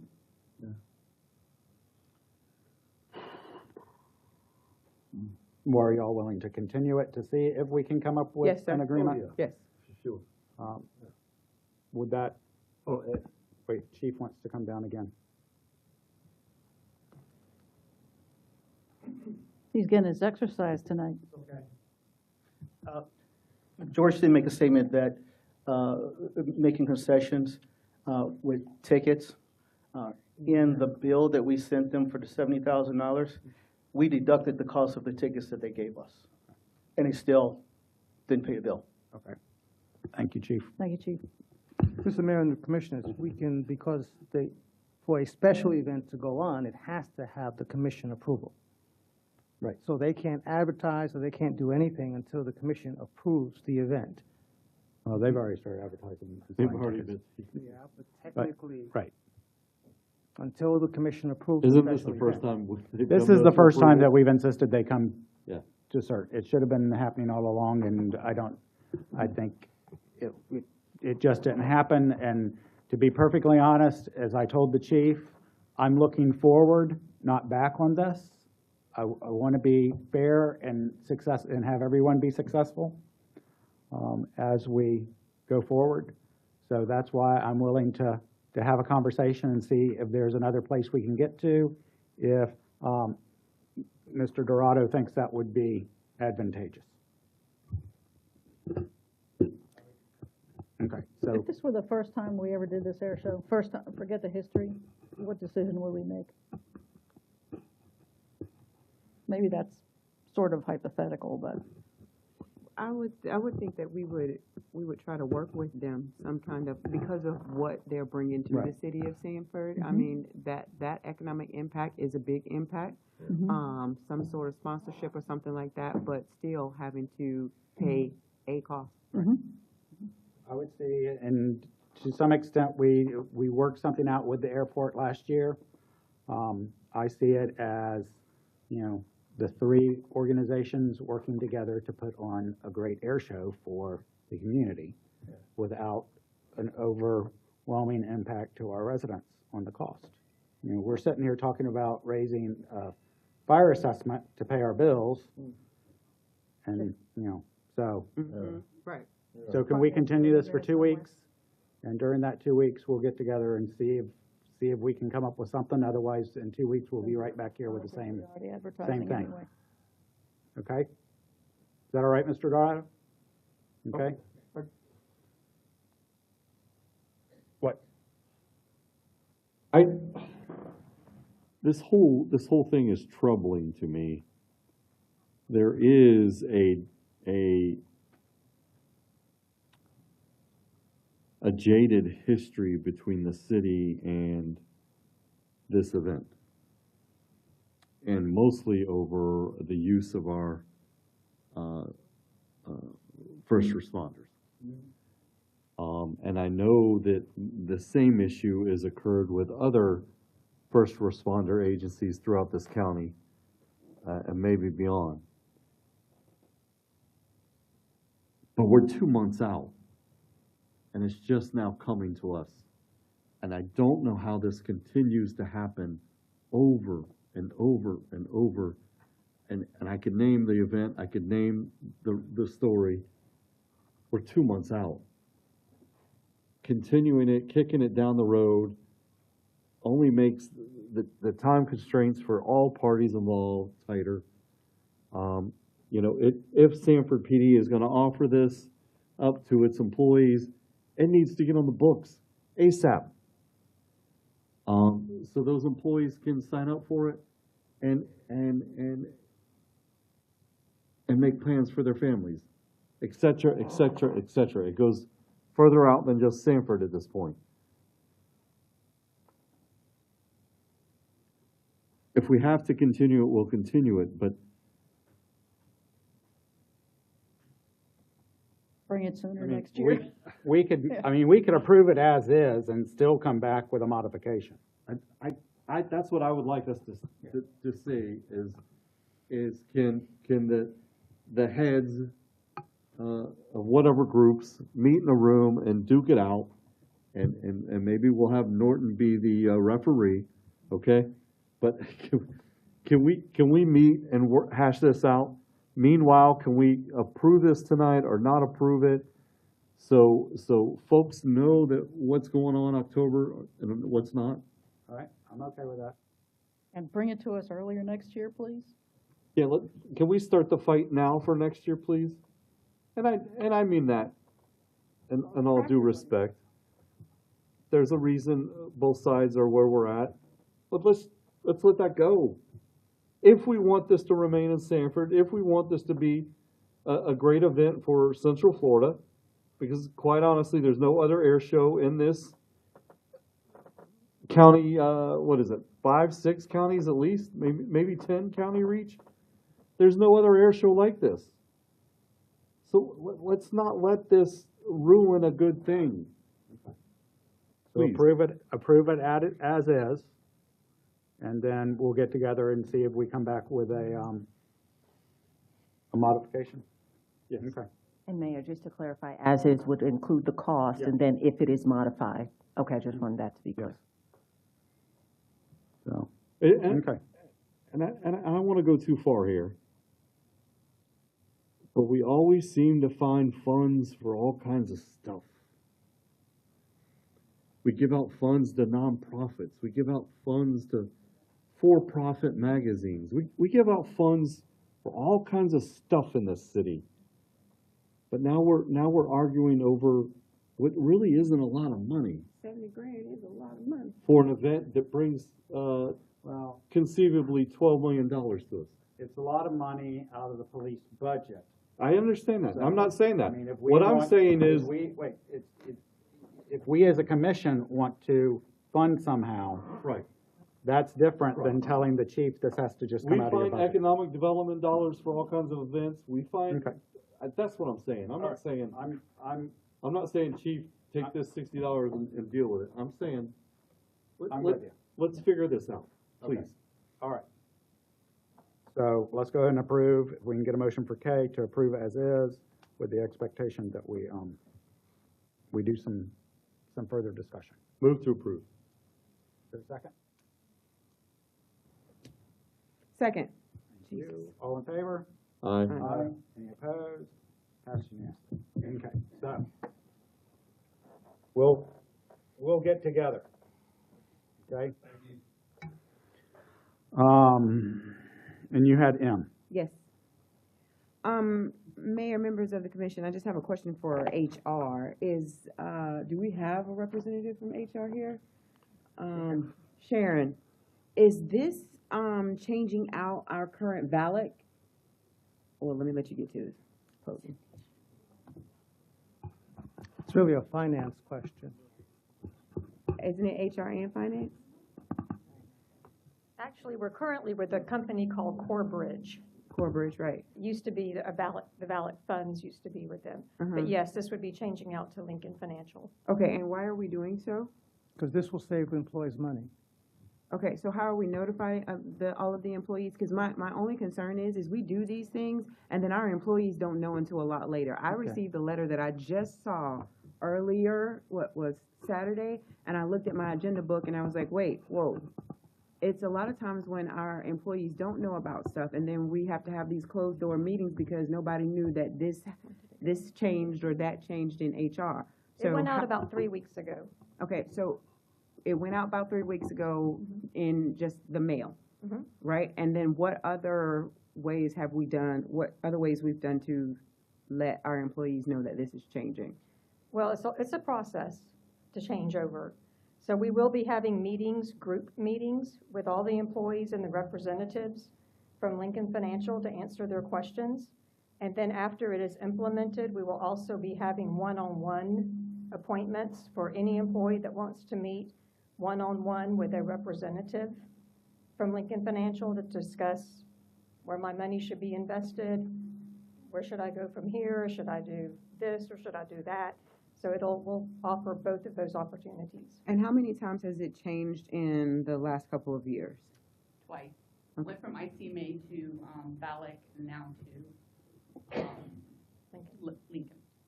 So VALIC and Corebridge are the same or Same, different? they just changed names. Okay, so now, we're changing 3 times in the last 2 years, No, last not couple of 2 years. No, we've only changed twice. We went from ICMA to VALIC, which is now Corebridge. They just changed their names. And then we're And going then to we're going to Lincoln. Lincoln. So that's still 3 times, because we're still going to 3. It's within the last 5 years. Okay. And we also have a contract that only goes for 5 years, so we have to go out to bid Okay. every 5 years. And I just want to make sure that employees understand that there's that little like blackout period too, right? I'm only saying is that we just need to be mindful of all of these changes that we're making, and our employees, I want our maintenance worker one that puts $50 into their program to know exactly what's going on. And there's this dark period of when they cannot remove money or what have you. I just not saying anything against HR and finance, but a lot of things happen and our employees do not know, and then it's just like, well, I thought I was grandfathered in, or so on and so forth. I just don't think that enough effort is put in when we make all of these changes. But if you said that you put it out there, hopefully they're hearing it now, and people will talk about it for them to understand that we're now moving to Lincoln from Corbridge. Did you find the letter to be explanatory, or did you think No, but I always expect for people to put a letter out that a 3rd grade could understand, Well, at and we least you don't got a always letter. do that. Because we speak government. I truly really didn't understand it. It just caught my attention. But all I know is I take $75 of my check and put it in there, right? Now it's changing over to Lincoln, which I don't know anything about. You all are saying that it's saving the employees money. I didn't know anything about it, and I'm pretty sure other employees don't know anything about it either. But that's all I have to say about it. Okay, thank you. Anyone else have anything? Well, I just point out, it looks like it saves about 37% on the record-keeping cost. They charge fees to the employee, these companies do. They don't charge fees to the city. They charge fees to each individual employee. And that's one of the things we're looking at too, is how much is our employee saving versus how much are they paying in fees. So we're trying to help our employees prepare better for retirement by not paying so many fees. Right. So this is for the benefit of the employee, not the benefit of the city. Well, Let's make sure the I'm employees an know that. employee too. So I know, get, that's why I'm telling you. I totally get that. I'm just saying, they should know about what's happening, and a letter is good, but sometimes we miss that. And then before you know it, it's like, I thought I was putting my money into Corbridge. What is Lincoln? You know? Okay. Yeah. Okay. Point well taken, Commissioner. Thank you, Mr. Bumfront. Do I give a motion, Mr. Mayor? Yeah. I move to approve item M. Second. All in favor? Aye. Any opposed? That's unanimously. No public hearings. I don't have any requests for citizen participation. Anyone in the audience wish to speak to the commission about anything not on the agenda? Okay, seeing no one, we'll go on to other items. Approve a property purchase. Yes. Mr. Mayor, members of the City Commission, the city staff is requesting that the City Commission approve the property purchase and associated costs of the partial identification numbers listed in the agenda memo for the property at the southwest corner of 2nd Street and Magnolia Avenue, and this is between the Sanford Community Redevelopment Agency, ACO essay, and the budget amendment with the CRA budget for an amount of $575,000 from the grants and aid to land. And the chair of the CRA is here, as well as the executive director, if there are any questions. Questions or motion? Move to approve. Second. Okay, under discussion, since there have been some questions about the appraisal, Pamela, if you could, or Charles, whichever one. First of all, explain what we're actually approving tonight. Good evening, everyone. Pamela Lynch, Economic Development Project Manager and CRA Executive Director for the City of Sanford. What we want to tell you is that we have brought back for you, louder, I'm sorry. This is a property purchase at the southwest corner of 2nd and Magnolia Avenue. It's 2 contiguous parcels at 0.3 acres. The purchase price is $553,000 plus for the 2 appraisals. The Phase 1 report and closing costs are estimated at $575,000. As before, there was no money in land to do the due diligence prior to coming before you, and we want to let you know that, of course, there would be an inspection period while those appraisals are done. We did also, Chris, do you have that slide available?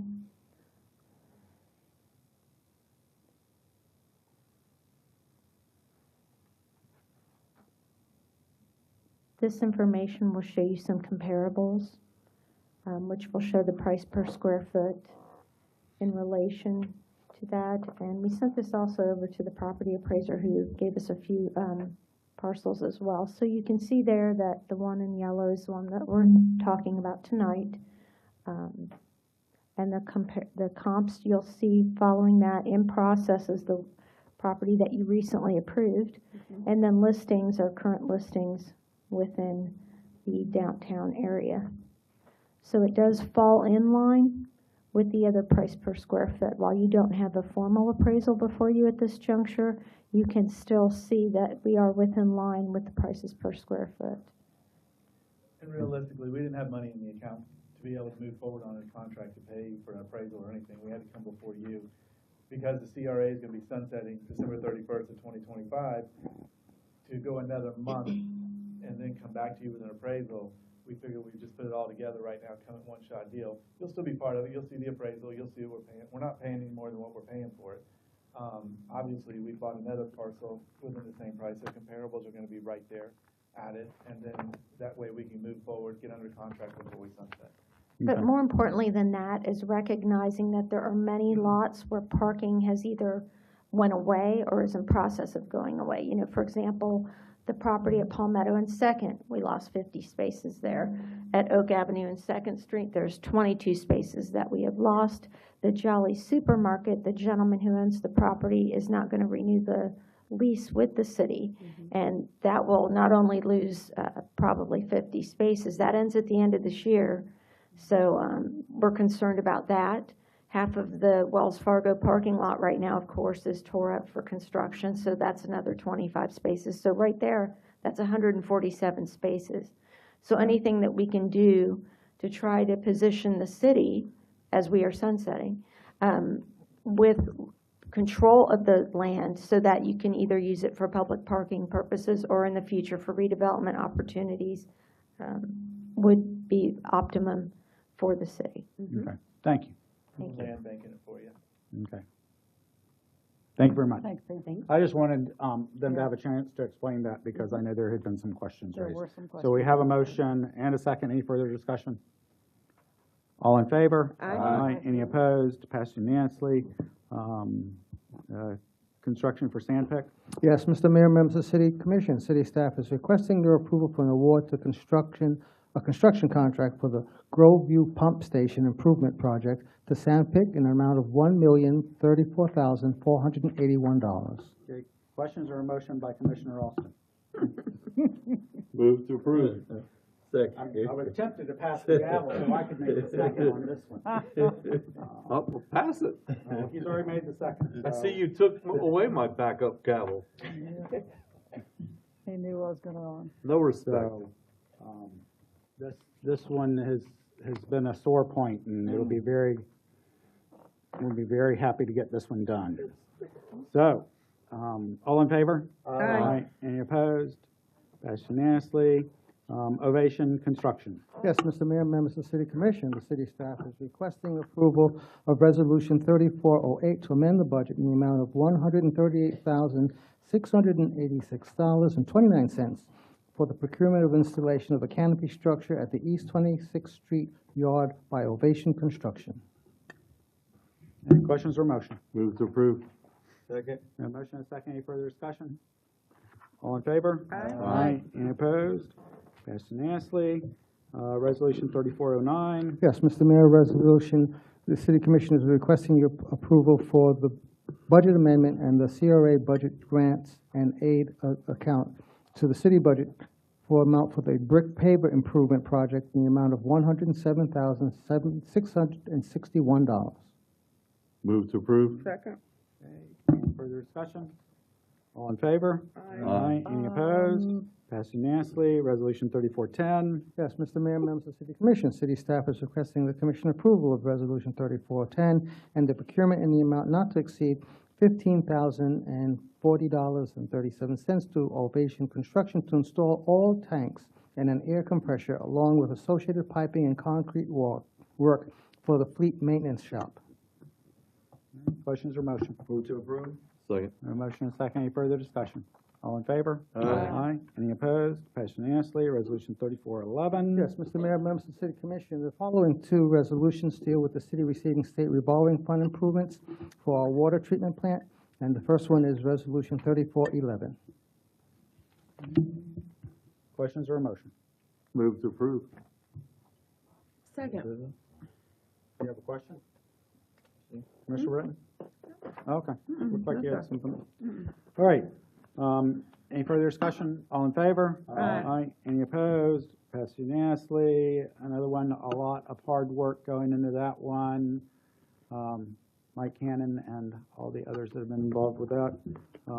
Resolution 3412. Yes, Mr. Mayor, members of the City Commission, city staff is requesting approval of 3412, which is the companion resolution regarding the state revolving fund for the 1,4-dioxin. Move to approve. Second. Motion is second. Any further discussion? All in favor? What?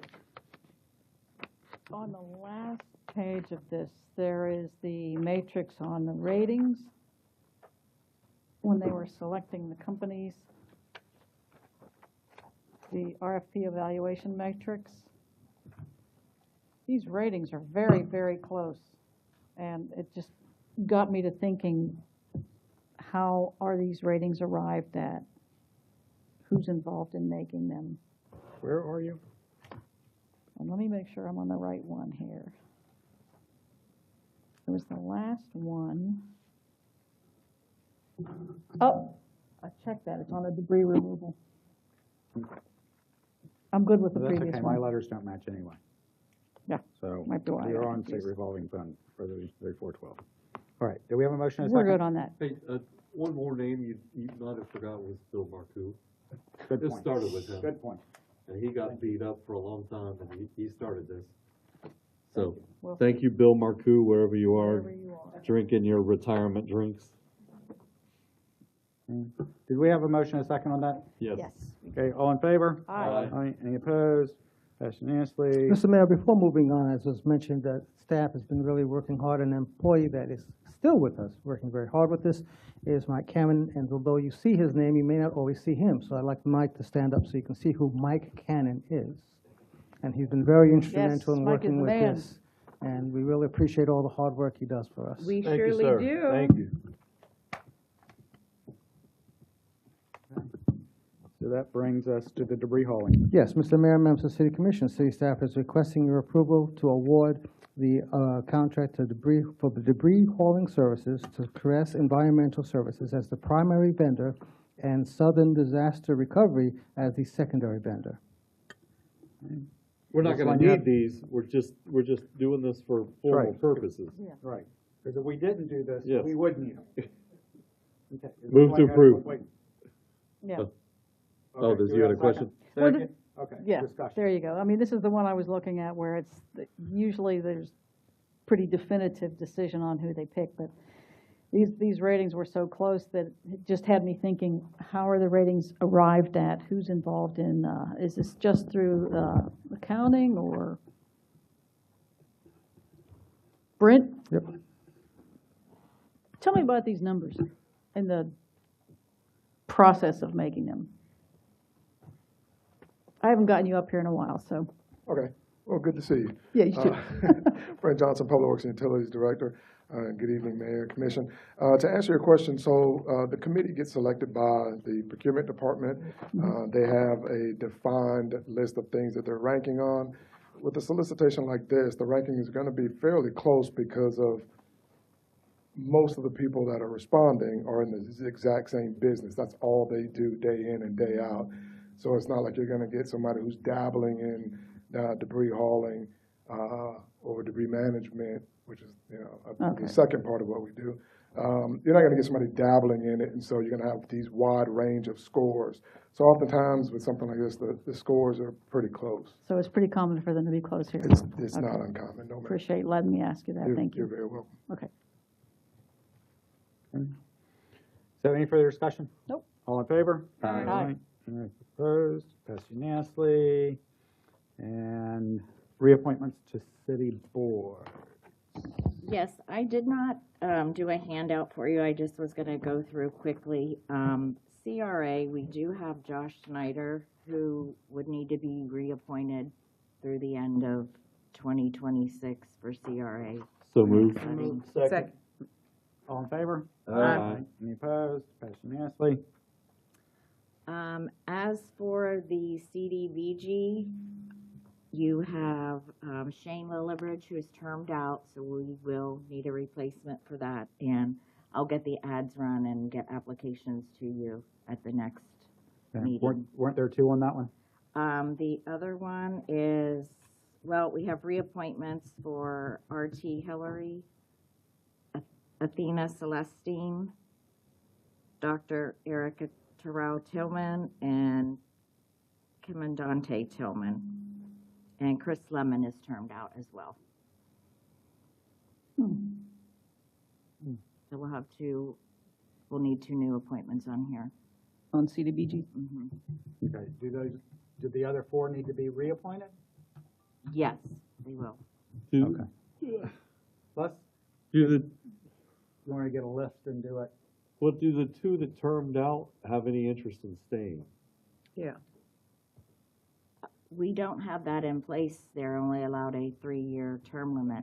We've made exceptions on other Well, boards. we've done I can't recall, I believe a resolution We just made or one for ordinance Josh, for didn't we? the airport. No, Josh wasn't. Turned termed out, okay. I think the airport may be the only one we've done that I do for. too. Well, I just, that's another board that requires some, Institutional knowledge. there you go, thank you. Some institutional knowledge, and not something quick and easy to jump in and help out.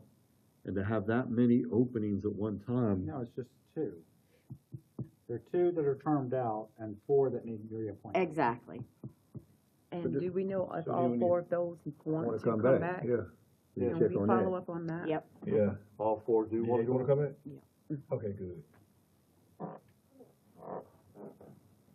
So do y'all want to do something like that now, or So, bring it back next meeting?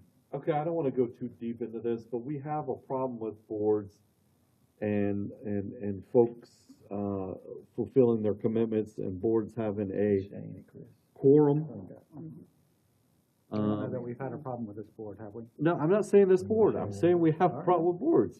Well, I would have to work with Lindsay and we would have to adopt something if you want to change the term limits. Absolutely. If we have some folks that have been doing the work and want to stay on the board, I'm not sure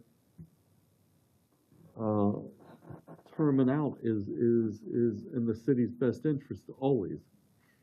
Sounds good to me, because I'm about to bring it up for airport. That's what I'm doing. Oh. Well, the airport, we already have a resolution that allows us to do it. Right, we do have a resolution in place, but all the other boards, But I if you think want- with the I mean, if we want- exception of the pension boards, because of those are different, these boards have 3-year term limits. I mean, if we want to have discussions about whether we can continue to have term limits, I mean, I was one of the people who pushed that early on, and the main reason for that was because the commission would never not reappoint somebody if they wanted to be reappointed. Look, it's like so many other things we do. There's a list of positives and there's a list of negatives.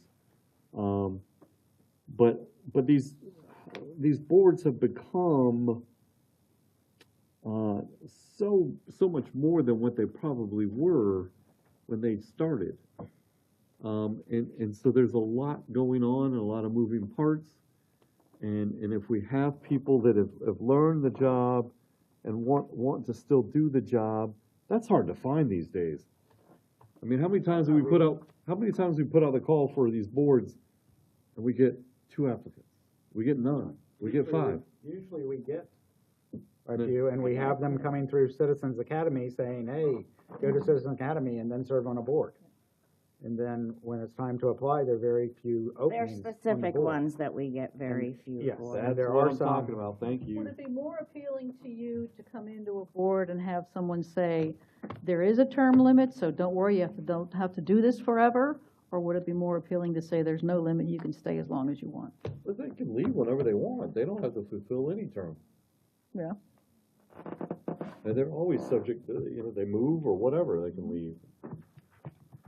All right, it doesn't Okay, matter. well, do you want to have the discussion about term limits? Yes. Yes.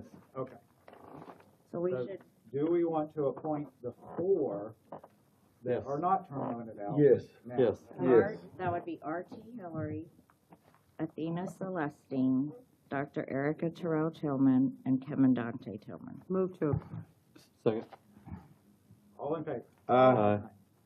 Any opposed? Okay. Yeah. Next. All right, next,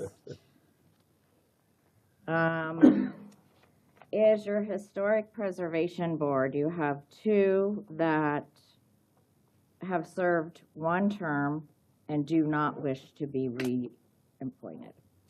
So that would be Jennifer Pavlik on Historic Preservation and Betty Black Dorman. So we will need, 2 true vacancies. yes, we on have 2 true HPB. vacancies Okay. on there. Okay, the Public Art Commission, you have, for reappointment, you have Sally Deller and Kim House. Okay.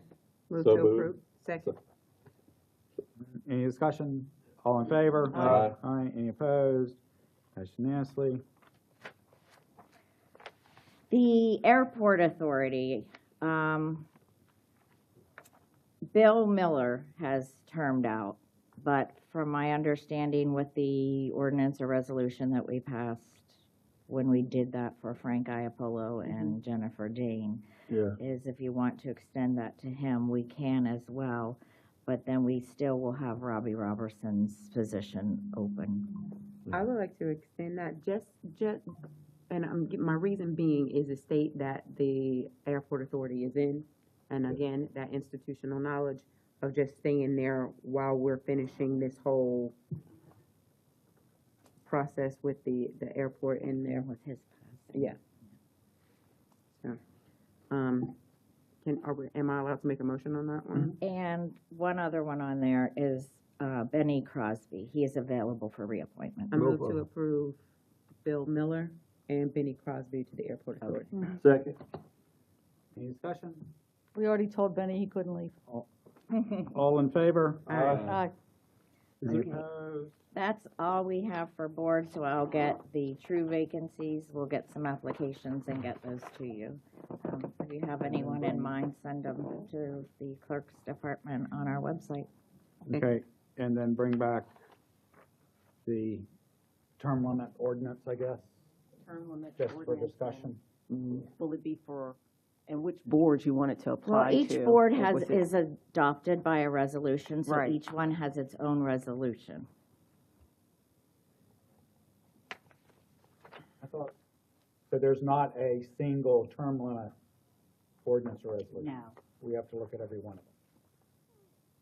Well, they all But essentially I'm say the pretty same sure thing. that years ago, they made them all 3 on every board except for the pension boards. Okay, maybe just a chart of what they are. Right. Matrix. Rather than- We need a matrix. Yeah. I do too. The board, and then I don't know if, you know, the staff person that runs that board, maybe they can provide some comments about, you know, The individuals are difficulty with- serving. Not necessarily individuals, but, you know, we have trouble maintaining a quorum. I don't know, I think some of us will know, Some you know, justification. the ones that we have trouble finding people to Okay. staff.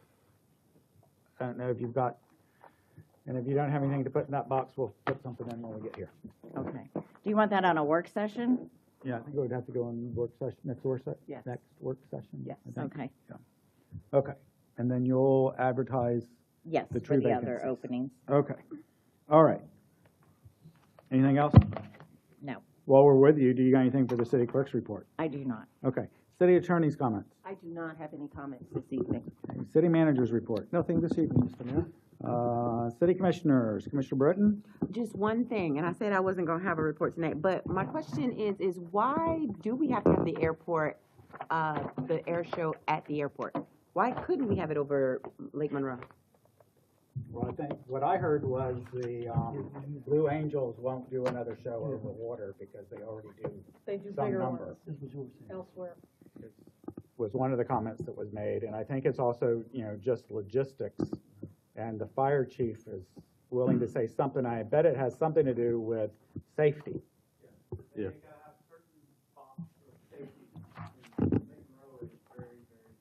Okay. Just wondering. So we need to expand the lake. No problem. That is all from me, Mr. Mayor. Okay. Commissioner Wiggins? My community meeting Thursday, 6 p.m. at Dr. Delvin Williams Westside Community Center. We'll be doing a food giveaway at Bentley Wilson Park. If anybody that knows anyone that's in need of groceries, we'll be there at 3 p.m. And I am partnering with Healthy Start Coalition of Seminole County, Thinking Better Health of Florida, Team Dad, Midway Coalition, and Unity Youth Association. We'll be over here on September the 13th at our lake behind the museum, hooked on Team Dad. We'll have dads out there with their children, fundraiser, it's not a fundraiser, I take that back because it's free. But dads will be able to come out with their children, fish and just have a good time. Again, Healthy Star Coalition is an organization that works with our mothers that are pregnant or the children are 3 years old. And so they found out they want to do something to help with the dads. So we're going to partner, the dads going to come out with their children, good bonding time. Everybody need their daddy. And so we have a good time to come on out so we can have a good time with them. I'm done, sir. Okay. Commissioner Austin? I think, as everybody knows, we recently lost the Airport Authority Board Chair, Robbie Robertson. He had a business here near downtown for forever, since Art has been alive. That's forever. No respect. No respect for the I think you people up guys here. are even tonight. No, a truly dedicated Sanford guy and a Sanford Airport guy. I'm just curious if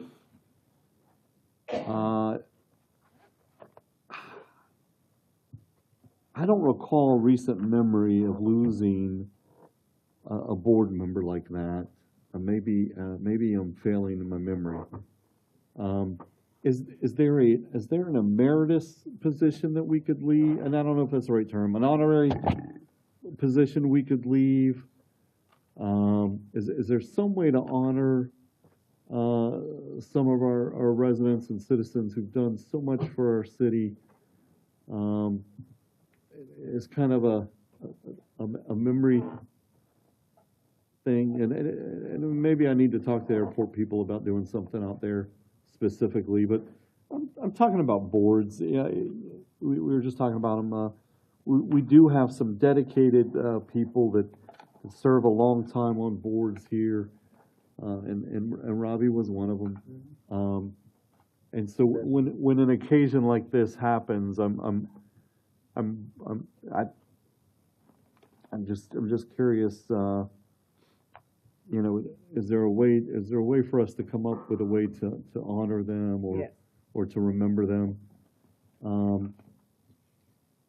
We do it in different ways for different things.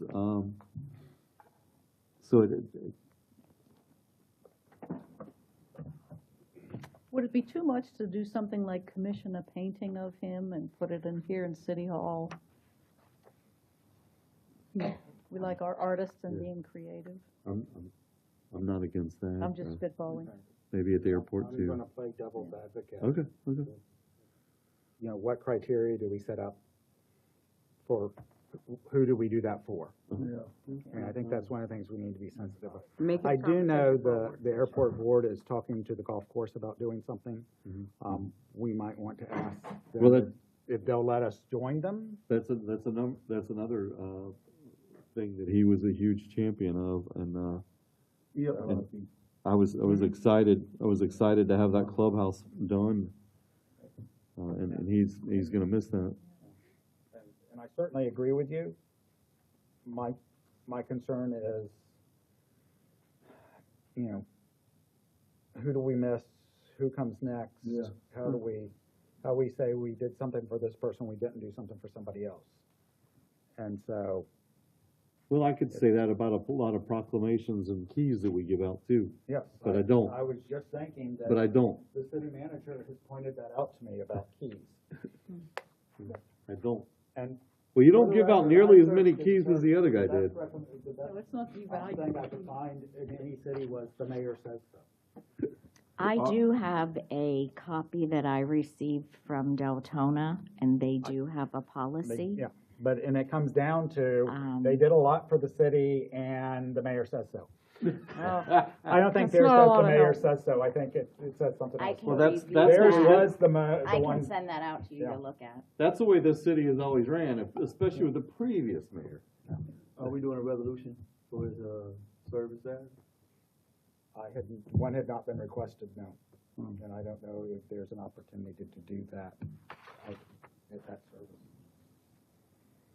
Cause you know, the service is Saturday. Saturday, Northland. Yeah. You don't wanna do that? You wanna do that as well? I mean, just throwing it out there. Also, you know, I just remembered, I was told this morning that, Chief Dillard passed. Yeah. Right. So I'm gonna talk to you about that as well. Okay. All right. Right. So also, Frank Iapella was heading up the thing with the golf course. I'll let him know that we're interested in participating if they would like us to. for What one is, thing. what is the thing? I'm not sure, they were talking, like sponsor, you know, name a hole after him or something like that. And I questioned, do we have a policy on how we name holes, which is the next thing that would come up.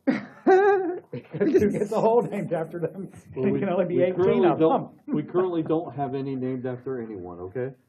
You know, and is it named after them for a certain period? I don't know. You know, after 10 years, that somebody else gets that hole, you know. Well, These are things that keep me up at night. yeah, and now we know why you have no hair. Thank you. I got a haircut. I got a little close. Oh my God, wrap this up. No, this makes me think of the high school, okay? Things have been named after people over the years, and then other folks came along that maybe did something else that was worthy of a name, and there were no more items to be given out for a name. So I don't know. Maybe it's a bad idea. Maybe I'm crazy. I just a wall of honor. I think there are certainly people who leave a mark on this city, and unfortunately, once they're passed, they are forgotten. And I don't believe that that's appropriate. I believe that some people need to be remembered in some way. Could we establish some kind of a policy where we have, say, a rotating picture with an honor and their name and why we're remembering them, and then be able to rotate it based on the next important person? Well, you know, I wouldn't rotate it. You could do a wall of honor. Yeah. Where We could make this a work session conversation. we could. We could do that. Let's But- do that. well, you know what, and I'll say this, I'll shut up, Sheena. On this item. That's okay. I have 6 things. I'm reminded of your proclamations and resolutions. And so today was Sanford Babe Ruth All-Star Day. But next year on August, whatever today is, the 25th, we're not gonna remember it's Babe Ruth All-Star Day. Well, will. And we're not- 2025. It's just for 2025. And they'll No. remember. Now, Race Amity Day, that's in perpetuity. Right. They, What day they is knew that? what they were doing when they What day asked is for that? their proclamation. June something. Yeah, see, nobody remembers. Okay, is that it? No. Okay. I keep bringing issues to certain departments, and I keep getting hit over the head with your gavel. I'm not making this stuff up, and I have residents with very deep concerns that bring these issues to me, and I'm given a study that is really not relevant to what the resident complained about. and saying, well, look here, Commissioner, there's no problem here. There was nothing here. That doesn't excuse or it should not negate that resident's feeling and that resident's complaint. We have a home on Sanford Avenue that has had cars penetrate their yard, destroy their fence, twice within almost a month. And I'm given data from some speed study that was done over whatever X amount of time, and I'm told the police department hasn't had one single report on that street in forever. And that is a lie, because one of the incidents was a DUI crash arrest. The other incident was a crash.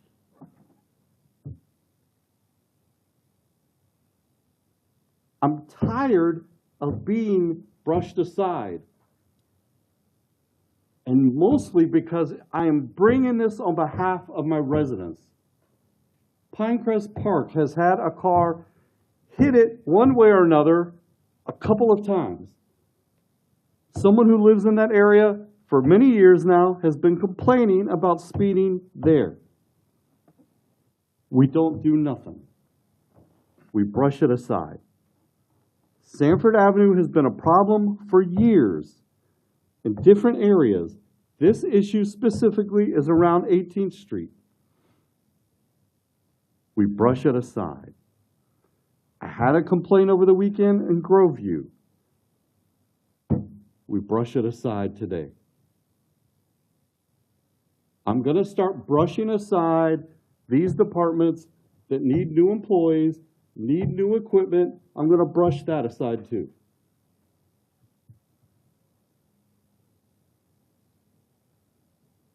I want our citizens to be heard. I want our residents to feel safe. That yard on Sanford Avenue has 4 precious children that are in it constantly. And there, by the grace of God, those 2 incidents in that yard, those children were not there.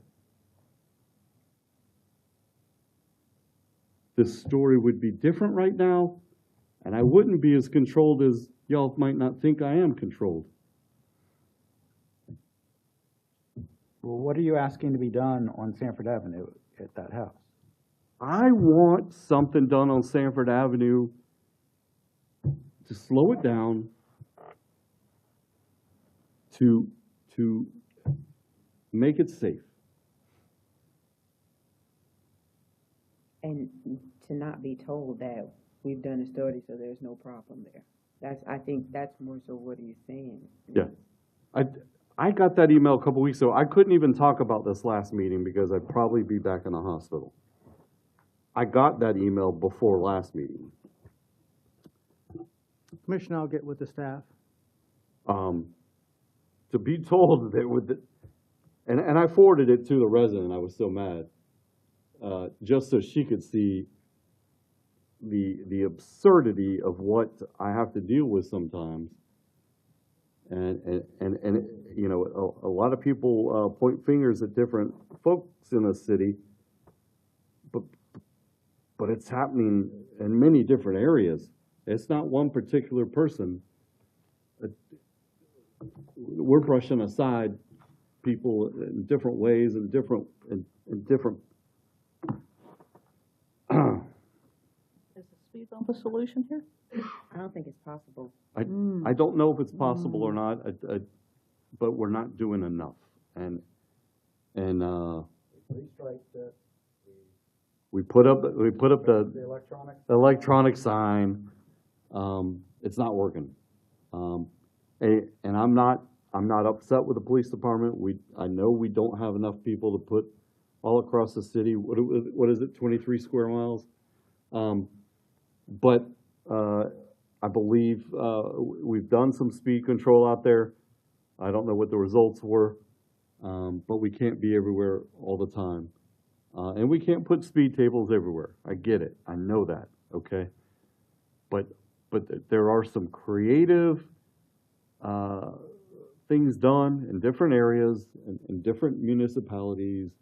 Can we get some out-of-the-box thinking here? You know, just like I had asked for this school safety zone cameras and ticket writing system, but I was told that the sheriff is against that. I think that's abhorrent that this county won't participate in that system. Our children aren't precious enough to this county to take part in that system. But that's another soapbox for another day.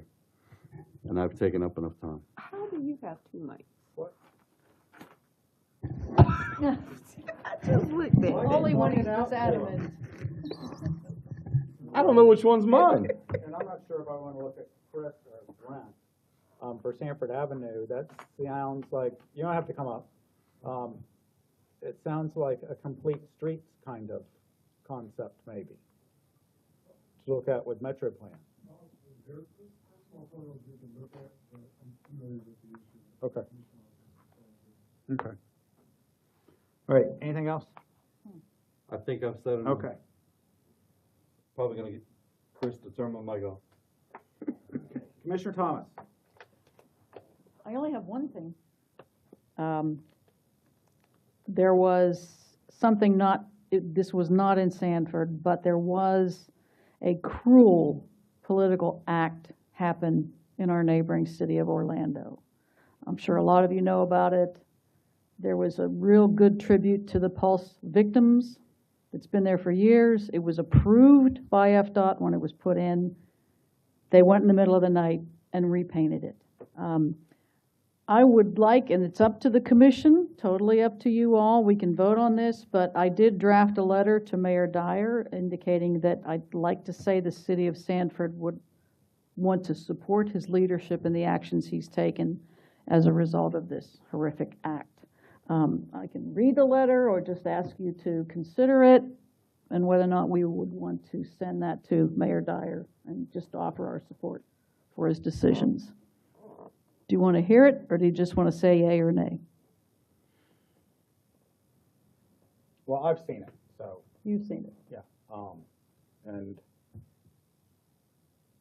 again, I know it's not our city, rather, but I would rather, if we're going to do something like that, I would rather we more generalize it about the state coming in and overreaching on anything rather than identifying just that, because okay. Orange County's been through the same thing with transport.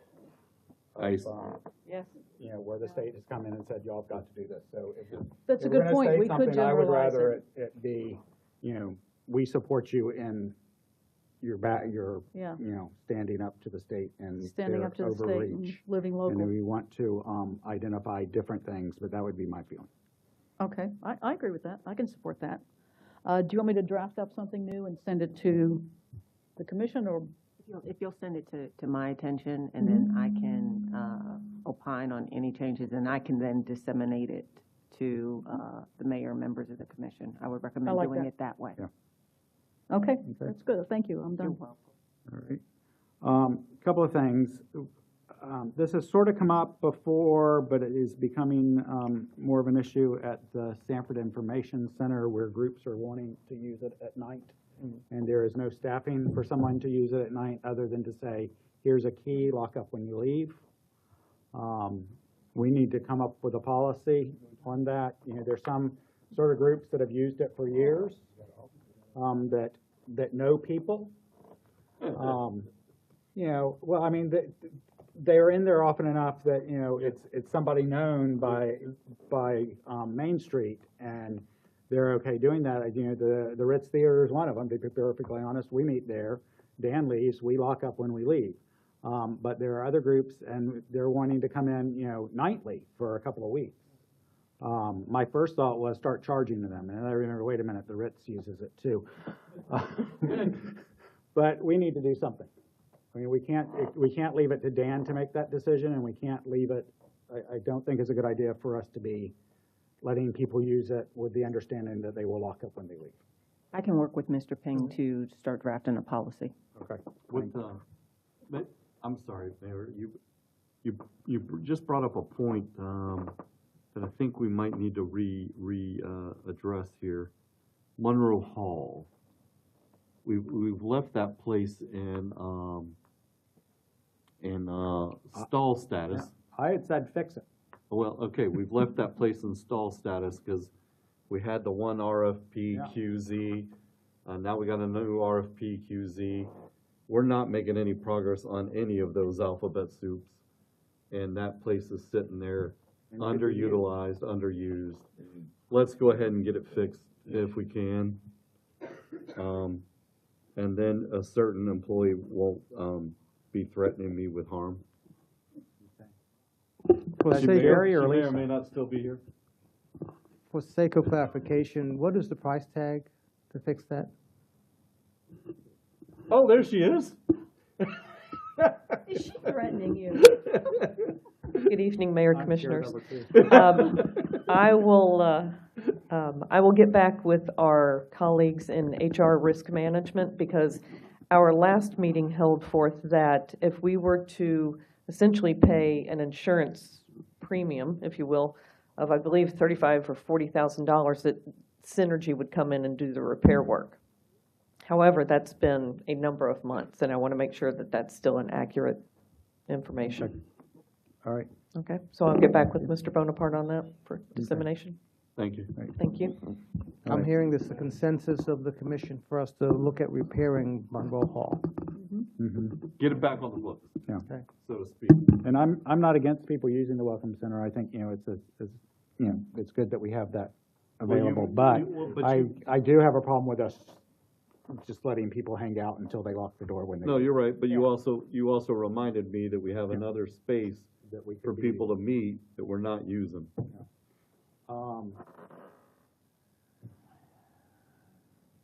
Our communication people have left, so I'll take care of that separately. And then we've talked a couple of times, or maybe I've talked a couple of times, and then the state was talking about allowing ADUs no matter what, accessory dwelling units. I'm interested in us looking at allowing accessory dwelling units on a homesteaded property and allowing them to be rented. I have so many questions on that, and I sent an email to you, Mr. Bonaparte, and regarding an accessory dwelling unit, and I asked if you could have Darren and I don't know if I said Kim, I'm not Kim, Amy or Tony to get back with me regarding an accessory dwelling unit in my district. I didn't hear back from it, but I'm not very good with emails this last week or so, but I really want to follow up on that. But currently, you can have one, but it cannot be rented. It has to be used by a family member or a caregiver. I think. But who polices that? Well, right now, code enforcement polices it because there are some being rented. It's like anything else. But anyway, I don't know if nobody's interested in talking about that, I'll leave it alone. No, I'm very interested. If we're interested in talking about that, that's something we can come back. I mean, because I gave up on it because it looked like the state was going to force the issue on us. Right. I would rather us have something on the books before the state comes back and forces something on us. Okay. Okay. All right. And unless anyone has anything else, we're adjourned.